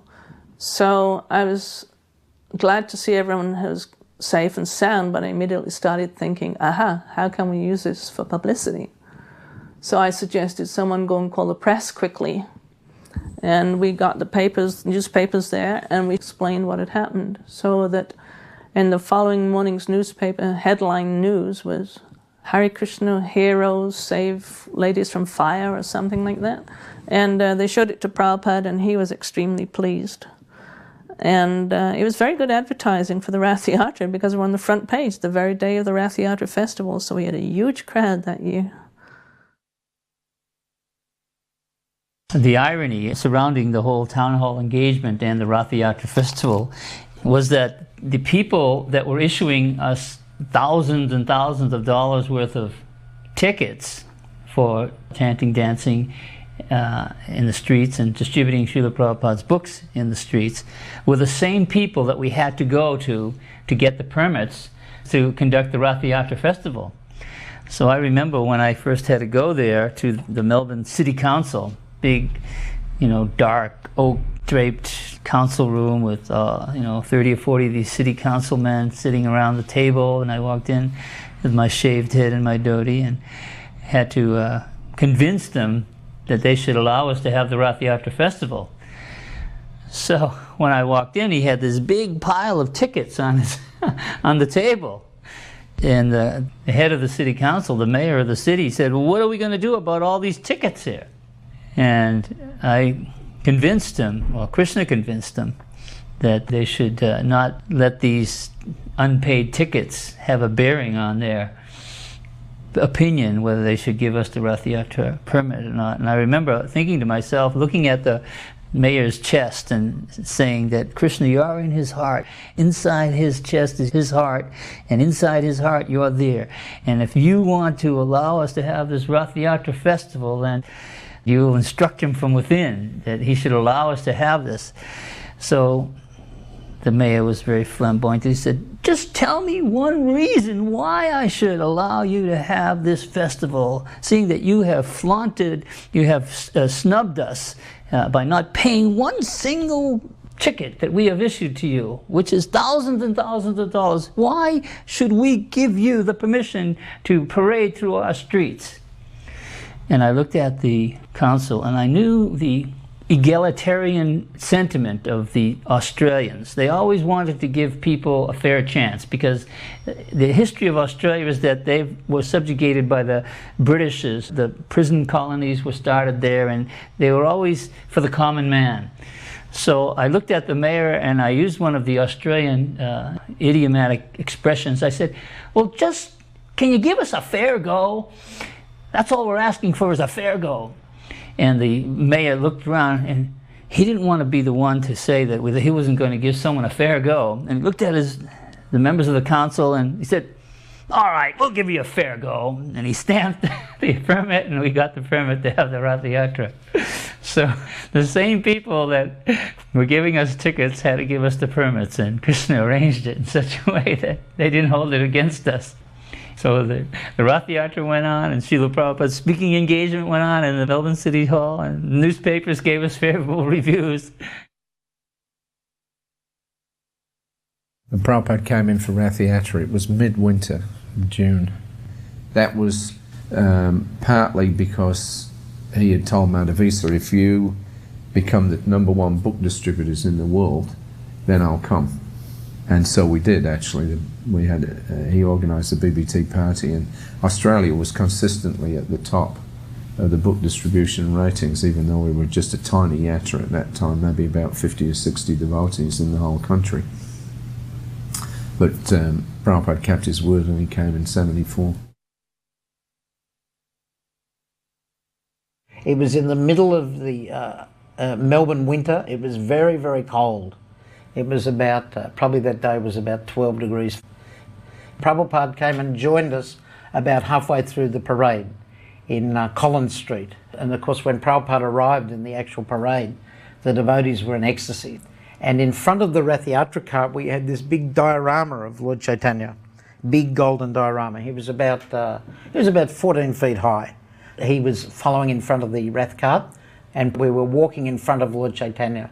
And every now and again, Prabhupada would stop, and he would turn around and he would just look at Lord Chaitanya in complete ecstasy. Right? Then he would look at Lord Jagannath. And you see in these shots, he's very, very happy. And then he would turn around and he would walk again. And then Prabhupada walked for about 2 miles. So this Rath Yatra was quite astounding for us. And although it was a very, very cold day and there weren't so many people in the streets or actually following the procession, it was so potent and so powerful. It was as though Srila Prabhupada had conquered the whole of Melbourne. It was like he was the king of the whole of Melbourne. Everything stopped for Srila Prabhupada, right? And look how much ecstasy is in there, right? And the devotees all present felt that like this was the centre of the universe, because Srila Prabhupada was there and Lord Chaitanya was there and Lord Jagannath was there. So it was a very, very ecstatic program. I remember that Bhai Bhabhi had stumbled upon a technique called anodization, where she made breastplates and armlets for the deities, Jagannath, Subhadra, Balaram, out of foam, and then you submerge them in a solution which would make them shine like silver, shine like gold. And so we'd bedeck Lord Jagannath and Balaram with these wonderful warrior-like breastplates, and I think there were even Kshatriya turbans and armlets on them. They just looked gorgeous. Prabhupada walked a lot of that route, I think the entirety of it. And I remember there was a fellow, I think his name was Bob Jones, who had a big karate school in Australia at the time. And he provided a couple of bodyguards for Prabhupada. They walked on either side. That's me playing the big bass drum. Sometimes we'd have a big kirtan in Sydney Temple. And just as a kind of embellishment, Madhavisa brought out a big bass drum one time. And I used to be a drummer in a rock and roll band before I joined the Hare Krishna movement. So I would put on the bass drum and it would kind of give a bit of an extra thump, a bit of an extra impetus to the kirtan. So when we had Rath Yatra, myself and my brother Jamal Arjun would strap on these big marching band bass drums and play them in a kind of rhythmic mridanga type, what we call the Nam Hatha beat, the sort of moving, kind of exciting sort of rhythm. And it would add a new dimension to the kirtan and to the Rath Yatra parade. It was very nice to see Srila Prabhupada coming off the Rath cart and actually walking in the Rath Yatra procession with us. We had the 3 carts, and we had Subhadra's cart set up for Prabhupada to ride the whole way. Very comfortable, big Vyasa sign on the front. And I was very fortunate. I was going to be on the cart there because I was the pujari for Subhadra, so I was sitting right up there alongside Prabhupada. And I was thrilled. But then I was very demoralized because Prabhupada didn't get on the cart. because he was so attracted to and fascinated by the big gold and Lord Chaitanya that we'd made. And he just loved to walk alongside it and dance with it. And so he wouldn't get on the cart. He walked the whole parade. It was cold, and it seems like it was about 3 miles long, but he danced and walked the whole way. When we got to the end of the parade, then he got onto the cart inside of the hall, and at that time he gave the lecture, sitting on the cart. But I don't think I'd slept for several days because we were making the carts and there were so many things going on preparing for Prabhupada's coming. And I was falling asleep on my feet. So when Prabhupada started giving his lecture and I was fanning Subhadra, I just kept falling asleep. Lady Subhadra was very kind, and Prabhupada just kind of glanced now and again. I can't imagine what he was thinking, but I did my best to stay awake. We would do that in those days. We would just work so hard that we couldn't survive when Prabhupada actually arrived. We're all preparing for him to come, and then we missed half the classes. I was reading a letter yesterday that Prabhupada said, I appreciated very much how you were leading the kirtan and at the same time taking care of my personal. While we were walking along on the Rath Yatra festival, you wouldn't think that Prabhupada would observe that, but he saw how I was leading the kirtan and at the same time taking care of his personal. That's the way he worded it. In other words, making sure that, you know, everybody was around Srila Prabhupada and not blocking the way. I'd had books which I had purchased a couple of years before when I was an attorney downtown, and I had those books on my bookcase, and occasionally I'd pick up a Bhagavatam and try and read it to see if I could understand it, because I never really understand. I couldn't make head or tail of it. But I knew, somehow or another, I knew that this was it. This was the truth.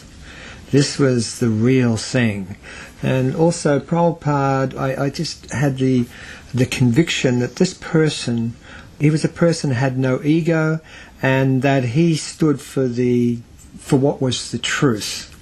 And then just prior to the Rath Yatra, on the Thursday, I was on my way to one of my favourite jaunts, a wine bar, and next to the wine bar there was a big poster which was promoting the Rath Yatra and Prabhupada. And on the post there was a beautiful picture of Prabhupada with the caption that said, "At whose feet all the masters sit."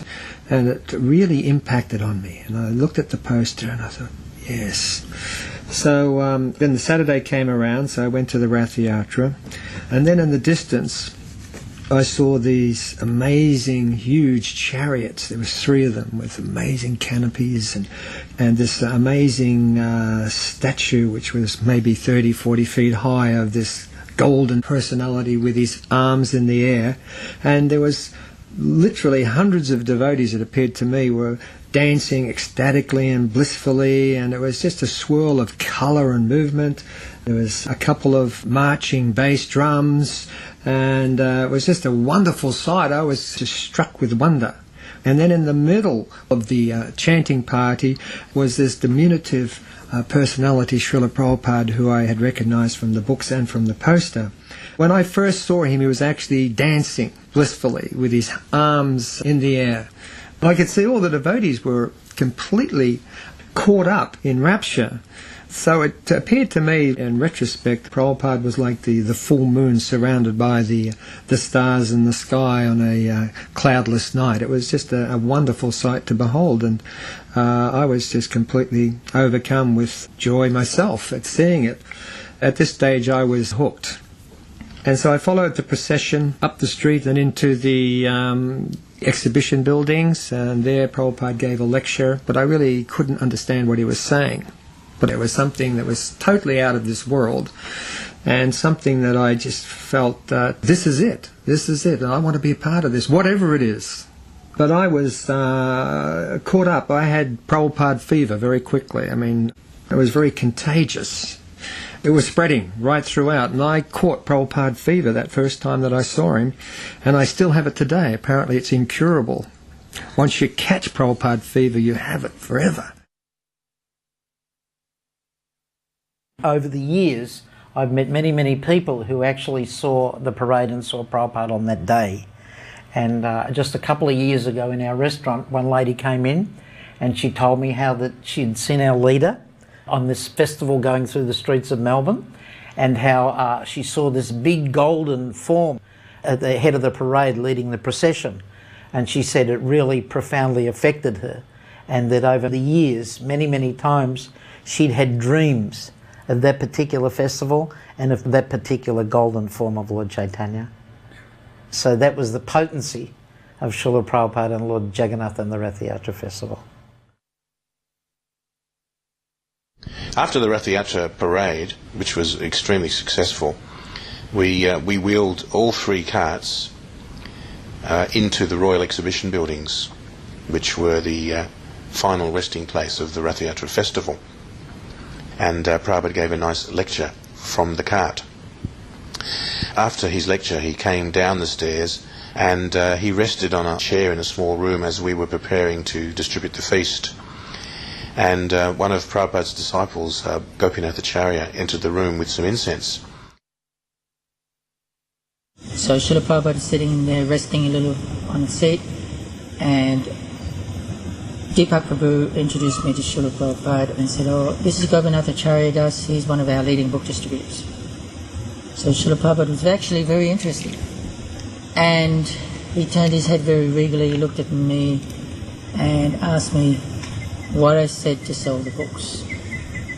So I mumbled and fumbled something to the effect that, "Oh, Srila Prabhupada, I just tell them it's about yoga, they think it's about exercises," and like that. And Srila Prabhupada thought very pensively for 30 seconds or so, and he said, "You should tell people that these books will solve the problems of life and help reduce the miseries of life."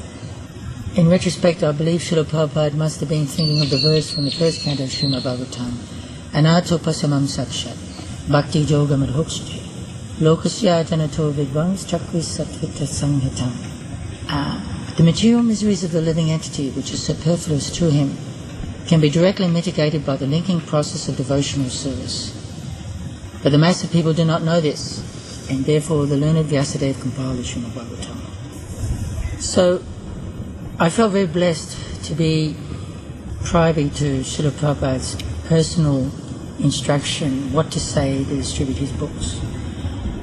Unfortunately, I hadn't been able to introduce that kind of presentation on the street when we were selling books for many years. But later on, when we were selling Srila Prabhupada's sets of books, that proved to be very successful. People warm up to that. Actually, everyone is suffering. And Srila Prabhupada's real business was to somehow or another give people some happiness through Krishna consciousness.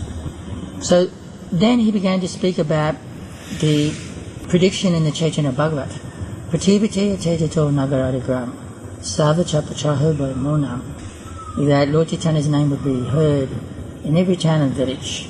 So Srila Prabhupada went on to say that this means that there will be a Radha Krishna temple in every town and village, with at least 6 brahmanas to worship the deity. The next day I was told that there was a big program down at Ormond Hall. I used to go to Ormond Hall back in the mid-60s when I was a jazzer, and jazz bands used to play down there, and so it was one of the joints that we used to frequent. And so I went to Ormond Hall and I walked in, and there's this amazing kirtan going on. And Lord Chaitanya, there's once again that golden figure is in the middle of the room. And the devotees are just ecstatically dancing around. It was an ecstatic, a blissful kirtan. Once again, we had those marching bass drums. I think there was about 3 of them. And the devotees were just wild with enthusiasm. And they were just dancing around like Indians surrounding a wagon train, whooping, and it was just once again another amazing sight. By this time, after seeing Prabhupada and the devotees at Rath Yatra, seeing Prabhupada gliding past me at the temple, and then seeing this wonderful sight at Ormond Hall, and then Prabhupada walking in and giving a lecture once again. I couldn't understand what he was saying. But by this time I was completely convinced that yes, I have to become a devotee. So virtually a couple of days after that, I moved into the temple, and a day after that I was out on the street selling incense and collecting donations. We had big ecstatic kirtan around Lord Chaitanya for about 45 minutes. Madhavisa was leading, and it was such an ecstatic kirtan that when Madhavisa stopped the chanting, Prabhupada motioned like this to continue. Right? He was just in ecstasy watching and hearing the kirtan. He loved Madhavisa's kirtan so much. Then after that, he gave a lecture, and then after the lecture, another nice feast was served, especially after the festival the day before when we had a big program and a big feast. He was very pleased with that.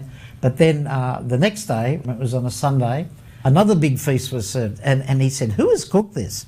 He was very, very pleased that the devotees had gone to so much trouble to cook two beautiful feasts in 2 days.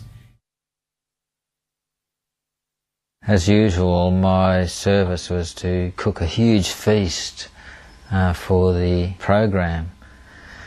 As I remember, I had to cook a huge feast, a Codicy feast. I can't remember exactly everything I made, but I do remember that I was sort of busy during the program that Prabhupada was talking, sort of organising the food and getting it ready to be served out at the end of the program. So I couldn't be present at the whole program. But what we did was arrange all the plates and serve them all out in a room that was nearby or next to this hall where everyone was chanting and hearing Prabhupada talk. And when the program was over and Prabhupada was walking out, he walked past and saw all the plates of prasadam spread out, and he looked at Madhavisa and said, "Oh, who has done all this?" And Madhavisa said, "Dwapayana has done this." And Prabhupada said, "Oh, this is very good."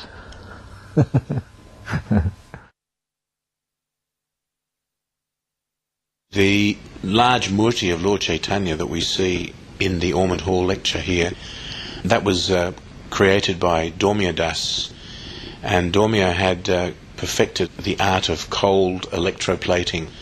He was able to build this murti in pieces and then create a wonderful shiny gold coating, and then with pegs assemble the murti and bring it to various events. It was there at the Rath Yatra festival, and as we can see, Prabhupada encouraged us with a wave of his hand that we all circumambulate the deity, and he was like the general ordering the troops, and just with that little movement of his head and the little movement of his hands, we took his lead and we danced ecstatically around the murti with those very big bass drums that we had used the day before at Rath Yatra.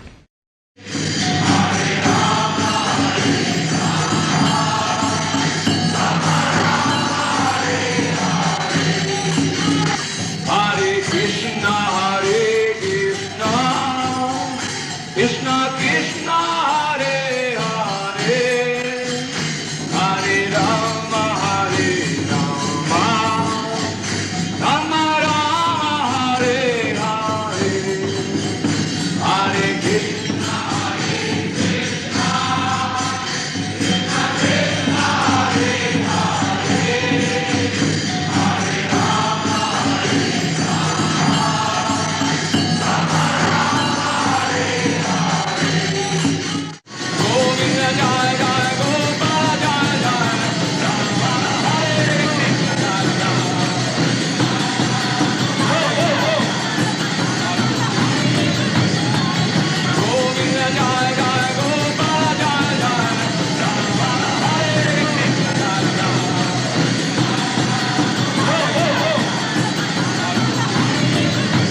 complete knowledge. So if you read Bhagavad Gita, you get complete knowledge. So what Bhagavan says, Idantu te guhyatamang pravakshami anasuyave. Bhagavan Krishna is teaching Arjuna. So in the 9th chapter he says, my dear Arjuna, I am now speaking to you the most confidential knowledge. Guhyatamam. Tamam means superlative. Positive, comparative and superlative. In Sanskrit, Tara Tama. Tara is comparative and Tama means superlative. So here Bhagavan says, the perfect personality of God says, Idantu te guhyatamam pravakshami. Now I am speaking to you the most confidential knowledge. Jnanam vijnanam sahitam. The knowledge is with full knowledge, not that an imagination. Jnanam vijnana sahitam. Vijnana means science, practical demonstration. So, jnanam vijnana sahitam. Just gatya, if you learn this knowledge, Jadgatya mokshase asubha. Asubha. Mokshase means you get liberation, and asubha means inauspicity. Inauspicity. So, our present life, at the present moment, present life means so long we possess this material body, it is full of inauspicity. Mokshase asubha. Asubha means inauspicity. So what is that confidential knowledge? Namo Mahavadannaya Krishna Prema Pradayate Krishnaya Krishna Chaitanya Namine Gauratise Namaha. Srila Rupa Goswami, when he met Sri Chaitanya Mahaprabhu at Prayag, there is a place, holy place in India, which is called Prayag. So Sri Chaitanya Mahaprabhu, after accepting his renounced order or sannyas, he went to Prayag and other holy places. So Srila Rupa Goswami, he was minister of the government, but he gave up everything and joined this Hare Krishna movement with Sri Chaitanya Mahaprabhu. So when he first met and he offered this verse, Namo Mahavadannaya. Vadanna means the most magnanimous. Yes, Krishna asked that you rascal surrender unto me.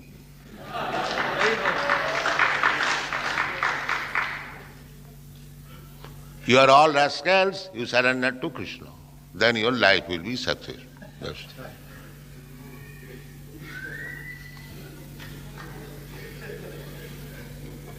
This is the sum and substance of Krishna's instruction.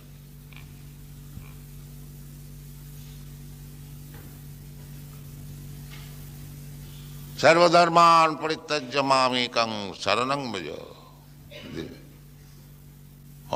Krishna is not asking only Arjuna, he is asking all us, all rascals, that you are manufacturing so many things for becoming happy, you will never be happy.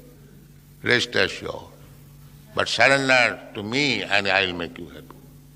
That's all. One line. So, what can be done? Krishna is offering all opportunities, and we, humble servant of Krishna, we are trying to preach it, but the rascals will not accept it. What can be done? That is difficult. They want to continue to remain as rascals. That is, what can be done? This is the difficulty. Otherwise, everything is there. If we take it, even a child can take benefit out of it. of Krishna consciousness that you have seen practical. But we will not take it. That is difficult.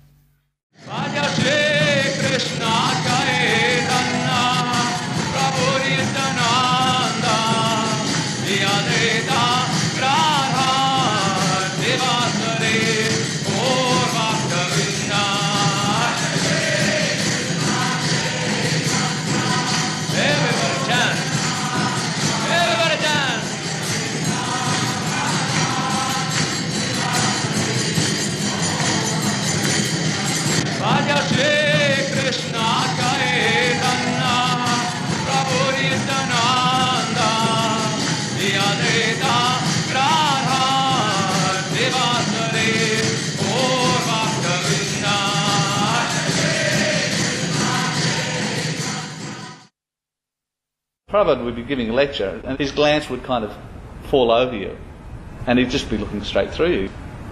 The devotees, they felt that Prabhupada was seeing right into their heart. You know, I've heard that from a lot of devotees and I've felt that also. Definitely that's reality, right? Because it's confirmed by not just me, but it's confirmed by so many devotees. They felt Prabhupada looking right into their hearts. Even though he was giving a lecture, and certain things he was saying in the lecture, he'd look at you and that thing that he was saying was applying to you. He wasn't just talking to the crowd, he was talking to you. And what Prabhupada was saying at that particular point of time really penetrated deep into your heart. We were very fortunate that William Kerr, who was a freelance cinematographer and filmmaker, gave his services to film a lot of the footage that we see of Prabhupada in Australia. And he had a whole team that would come and film as many of the events that they could, including the installation of the deities, the opening of the temple, morning walks, the classes, the town hall programs, and he was filming over a number of years, from 1973 all the way through to Prabhupada's 1975 visit. So he would have a big camera actually on a dolly and wheel it through the Botanic Gardens and take a lot of that classic footage. So we're very indebted to him for doing that.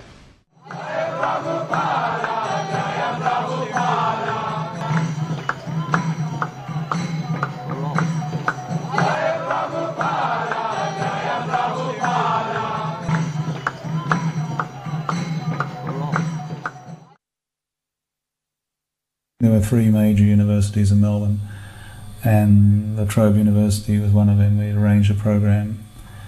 I remember we went into the hall, it was an auditorium, and there weren't many students there, even though we'd extensively advertised. There might have been about 50 to 100 students.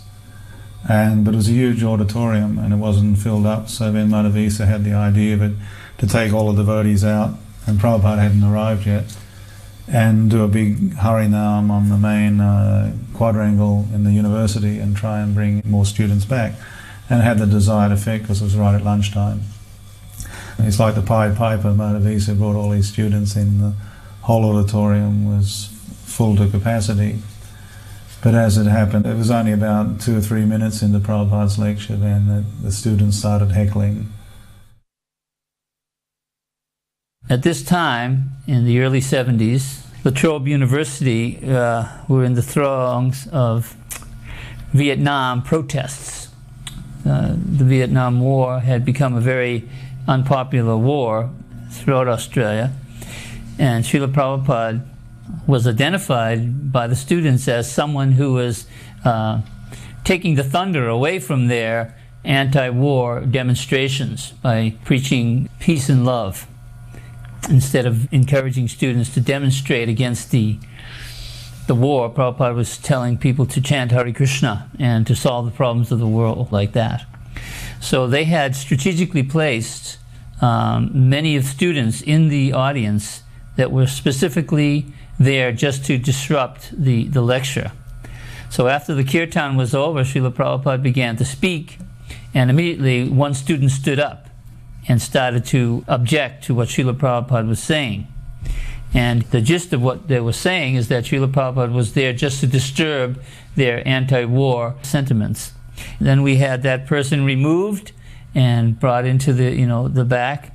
And then as soon as Srila Prabhupada started to speak again, someone else stood up and started to speak, and they would be using profanity and wouldn't be reasoned with. And I tried from the microphone to try to diffuse the whole situation, but they were determined that they wouldn't listen to any logic. Although the audience wanted to hear Srila Prabhupada speak, these hecklers were determined, to stop the meeting. So after 3 or 4 of those people did this and wouldn't allow Srila Prabhupada to speak, then Prabhupada finally said, well, just chant. So we chanted, and then Srila Prabhupada left. But while this whole thing was going on, the devotees were taking these hecklers out and bringing them into the vestibule, and the fistfights, there was a big fistfight broke out. So although it appears to be calm, in the auditorium, just outside the doors, there was a full-fledged Donnybrook going on.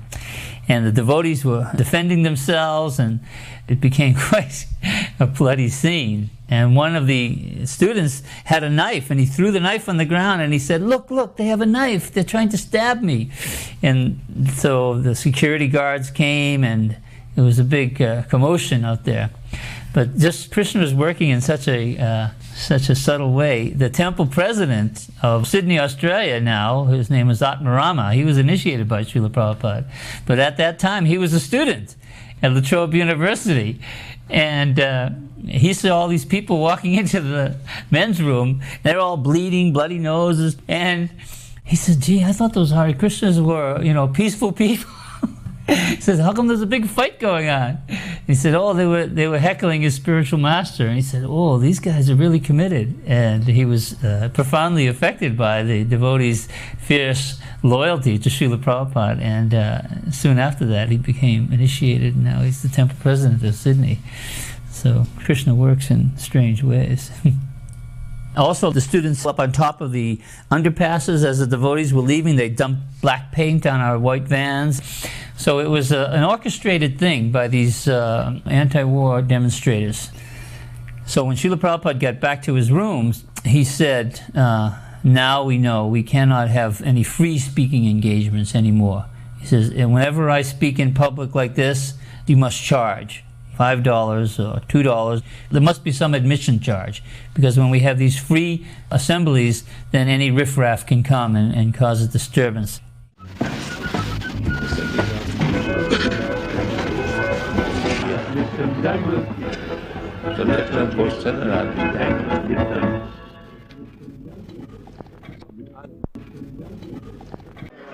Now, if the intelligentsia of Australia cannot sit for half an hour and listen to a gentleman speak about love of God, it does not speak very well for you. We are simply not asking for disturbance. We are not asking for violence, but we will meet violence with violence. We are not artificially pacifists.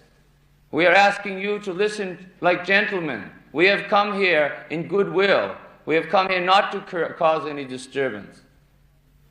So we ask you please to have that much respect for our spiritual master. Now at this time, if there is any questions about Krishna consciousness philosophy, not about fighting, we can go out in the street and fight and we can solve everything out there. We have come here to speak about spiritual matters. If we want to speak about spiritual matters, let's speak together, like brothers and sisters. Let's not cause disturbance. I have an ego, you have an ego. If you do something to flick off my ego, I may get mad. If I do something to flick off your ego, you get mad. So we'll go out into the street and set it like a cat and a dog? No. We're not here in this university to act like that. We're supposed to have raised above that platform. So please, we ask you to present sober questions to our spiritual master. Yes, sir? Well, he is coming, welcome. We shall welcome. Yes. It's very good news that he's coming. Jesus had no reputation. He wore sandals and he was crucified between two thieves. He didn't carry flick knives. And your spirituality's in a Rolls Royce on a padded seat and you're all in the money, you Christians. You want money, you rip off people in the streets. we came for this university program independently, not with the devotees, so we sat in the audience rather than on the stage. And it became quite unpleasant. And because it was so disturbing, it was a little bit shocking, I remember, for myself. And later I remember Srila Prabhupada said that under such circumstances they should have just immediately started kirtan and not done anything else, and the kirtan would have been enough. We had 3 questions. Maybe somebody else who have a question. Another question? There? Yes, sir? Do you consider your movements the major form of enlightenment emanating from the United States today? As your movement, what order of priority has your movement in the White House Psychological Warfare Department, the CIA? And will you also be coming along to our July 4 demonstration again this year to try and put up and divert people away from taking up real political issues concerned with Australian independence? We can answer one at a time. I can answer them for you if you like. Our movement is not coming from the United States. If you have some paranoid stigma about everything coming from the United States, well, that's your hang-up, not mine. Second of all, our spiritual master, he came to the United States to start this Krishna consciousness movement because he got a free ticket on a boat to go there. And because it was the mercy of this one lady who gave him the free ticket on the boat, he came to America on the orders of his spiritual master. This is the reason he came to America, to start Krishna consciousness. If you had sent him a free ticket, he probably would have come to Australia first. He was a monk, a penniless monk in India, and he was trying to follow the orders of his spiritual teacher by spreading love of God. He's not trying to stop any kind of a political movement. Actually, he is trying to spark a revolution in consciousness. I think that you are also interested in revolution. We are also interested in revolution also, but we are interested in the revolution which will help people to feel peace with themselves, whether they're communist or Marxist or Leninist or whatever ist you like.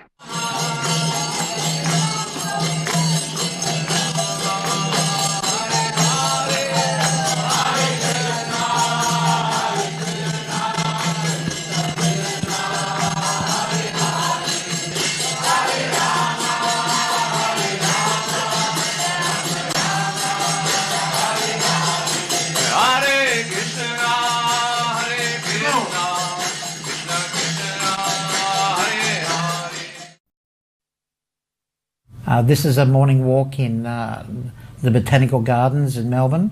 Very beautiful gardens sit over a couple of 100 acres. And each morning Srila Prabhupada will go for a morning walk with different devotees from different departments in the temple. One morning the pujaris would go.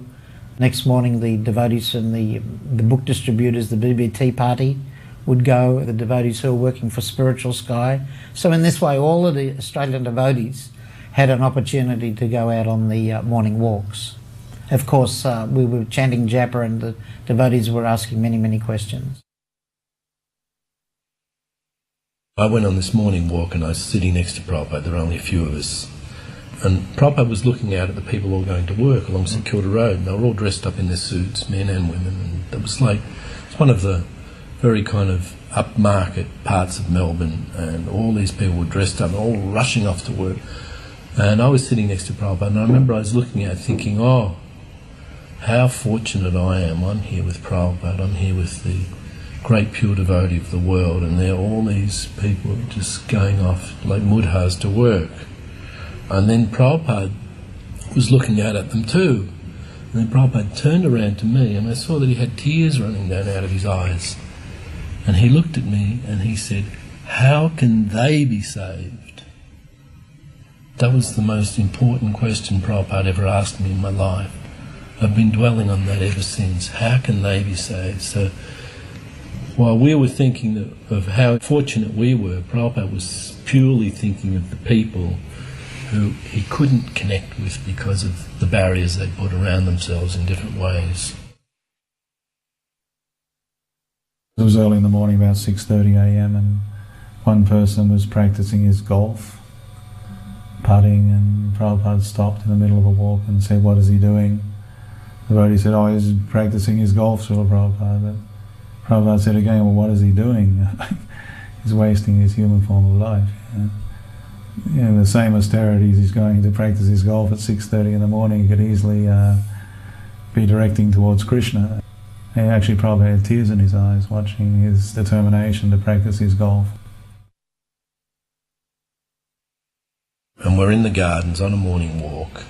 I was having a bit of trouble chanting my rounds. I was thinking how difficult it was to follow the regulative principles. And I remember I very rarely ask Prabhupada questions, but on this occasion Prabhupada was talking about transcendental anxiety.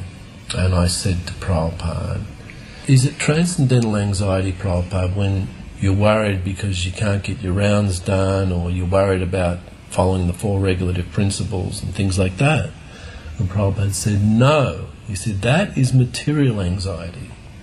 Transcendental anxiety is where Mother Jasoda is worried that Krishna may get attacked by a monkey." He said, or fear for Krishna, it's anxiety for Krishna. It's not anxiety for yourself. He said, that's mundane. So Prabhupada cleared me up on that one. I always realised from then on that all my anxieties are basically material. We had the temple in St Kilda, and Srila Prabhupada was still staying at my house in Brighton. I picked Srila Prabhupada up for the morning lecture. Prabhupada would go inside and give the lecture, and I would listen to the lecture, and when Prabhupada had finished I'd bring the car around the front, double park it in the street, and I'd pick up Srila Prabhupada and put him in the car. This particular day, Chittahari said to me, begged me, that could he take the fair lane for a drive. And I said, okay, take the fair lane for a drive, don't take long because Srila Prabhupada's nearly finished, has to be back in time. So Chittahari didn't come back, and Prabhupada was finishing his lecture. So I raced around the back of the temple. We had this old combi wagon which had Radha Krishna painted up on the side door. It was what we used to take all the rubbish to the tip and all the excess prasadam down to the beach to throw into the ocean. The lecture was finishing up, so I've raced around. I've thrown all the rubbish out into the laneway. I got a broom, I got a hose, I tried to clean it out as best I could. It stunk. I've got the combi wagon, I've come around, and I've double parked because Chittahari still hasn't turned up. And Prabhupada walks out, sees the combi wagon, and I put him in the front seat. So the two of us take off to Brighton. It was raining. So the windscreen wipers were on. So every time the windscreen wiper went backwards and forwards, the horn would go beep. So the windscreen wiper's going, the horn's going as we're going down the road, Burnett Street, and Prabhupada looked at me and he said, "What is going on?" I said, "Well, Srila Prabhupada, the Chittahari didn't come back with the car, I had to get the old truck." So Srila Prabhupada watched the windscreen wiper, listened to the horn go, and he just broke up. He thought it was the most hilarious thing. And we went into great discourse about Indian cars, similar to the one that we're in at the moment. We actually had many nice preaching engagements for Srila Prabhupada. The first one was a meeting with 3 scientists from the Commonwealth of Australia's Scientific and Industrial Research Organisation, and they had a very, very nice conversation, and they were concerned with the food problem of the world. They wanted to know how specifically the Hare Krishna movement could help with the starving people of Asia. And Prabhupada just said, "Get them to chant Hare Krishna and that will solve all problems." And they sort of looked, you know. And that was a very jovial conversation, actually. And they were very respectful of Prabhupada. And at the end, one of the men admitted that his daughter had been given a copy of the Srimad Bhagavatam in the street by the devotees, and that he and one of the other gentlemen there were actually reading the Srimad Bhagavatam. And Prabhupada said that because they are reading the Bhagavatam, these men are gentlemen. There was a fellow scholar who had an idea to interview Prabhupada's disciples in order to work up psychological profiles on them and perhaps get an angle on what type of person might be most inclined to join the Hare Krishna movement. And he went to Prabhupada to get Prabhupada's permission to interview his disciples and ask them what it was they had been doing before they joined the Krishna consciousness movement. And Prabhupada said, no, it doesn't matter whether they're hippies on the street taking drugs, it doesn't matter whether they were PhDs. Whatever they were, it was black. So it was all black. It is not worth writing about. What's important, what's notable is the fact that they have joined this Krishna consciousness movement. And as far as trying to work up a psychological profile of what type of person joins the Krishna consciousness movement, it is simply the quest for the truth. If you want the answer to your question without a lot of research, those who are interested in the absolute truth, they will join the Krishna consciousness movement. And their lives will have little or no meaning or value. They're certainly not worthy of the subject of study before becoming devotees. But after becoming devotees, yes, that is worthy subject matter.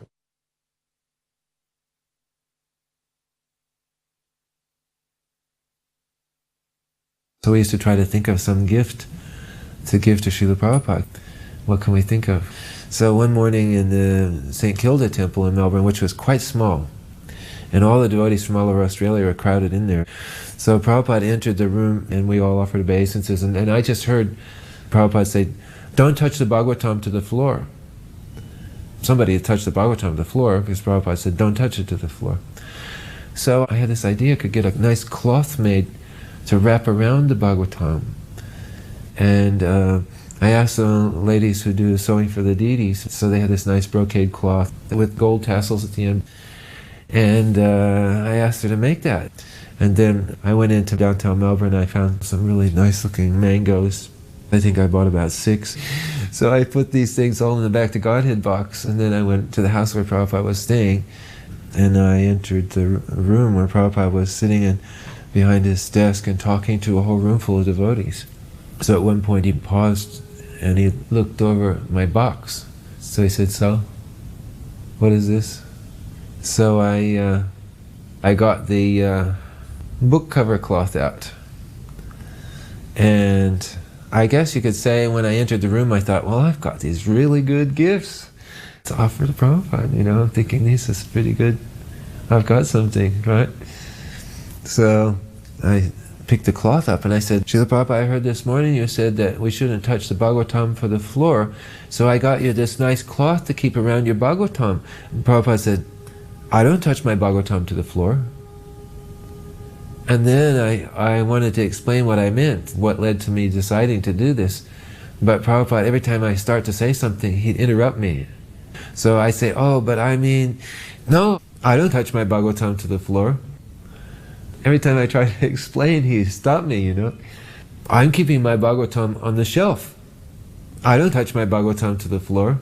He was very stern, you know. And then all the devotees started laughing really loud. And then he said, "This is for you." So in that way I was totally humbled, you know. I just felt like, oh, if I could crawl in a hole and hide, you know, I would. Everybody's laughing at me, and Prabhupada was so stern. I meant to give him a gift, but it sounded like an insult. I didn't mean it as an insult, but I can't explain it.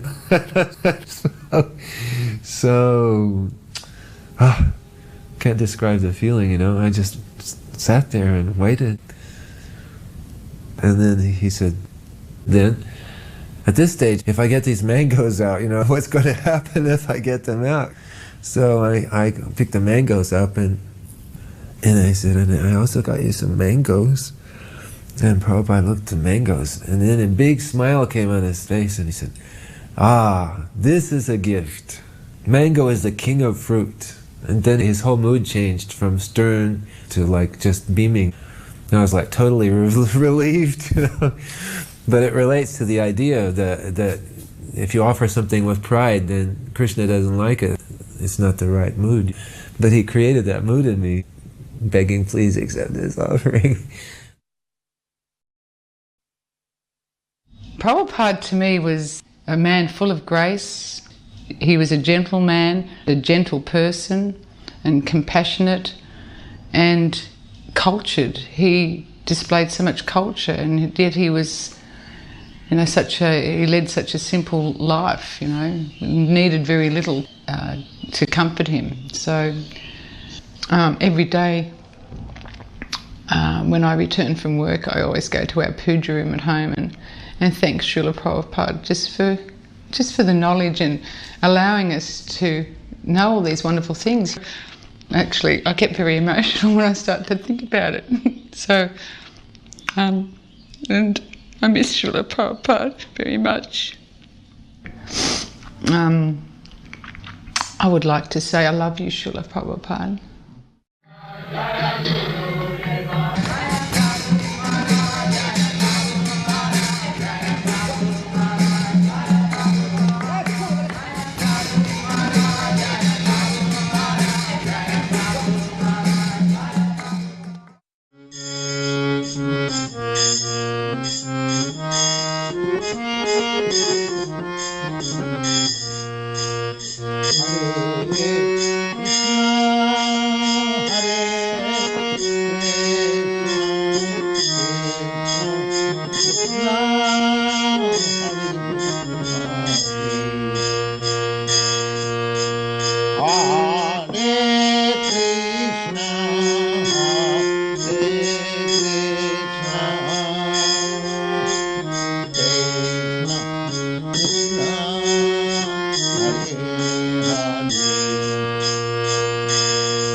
Hare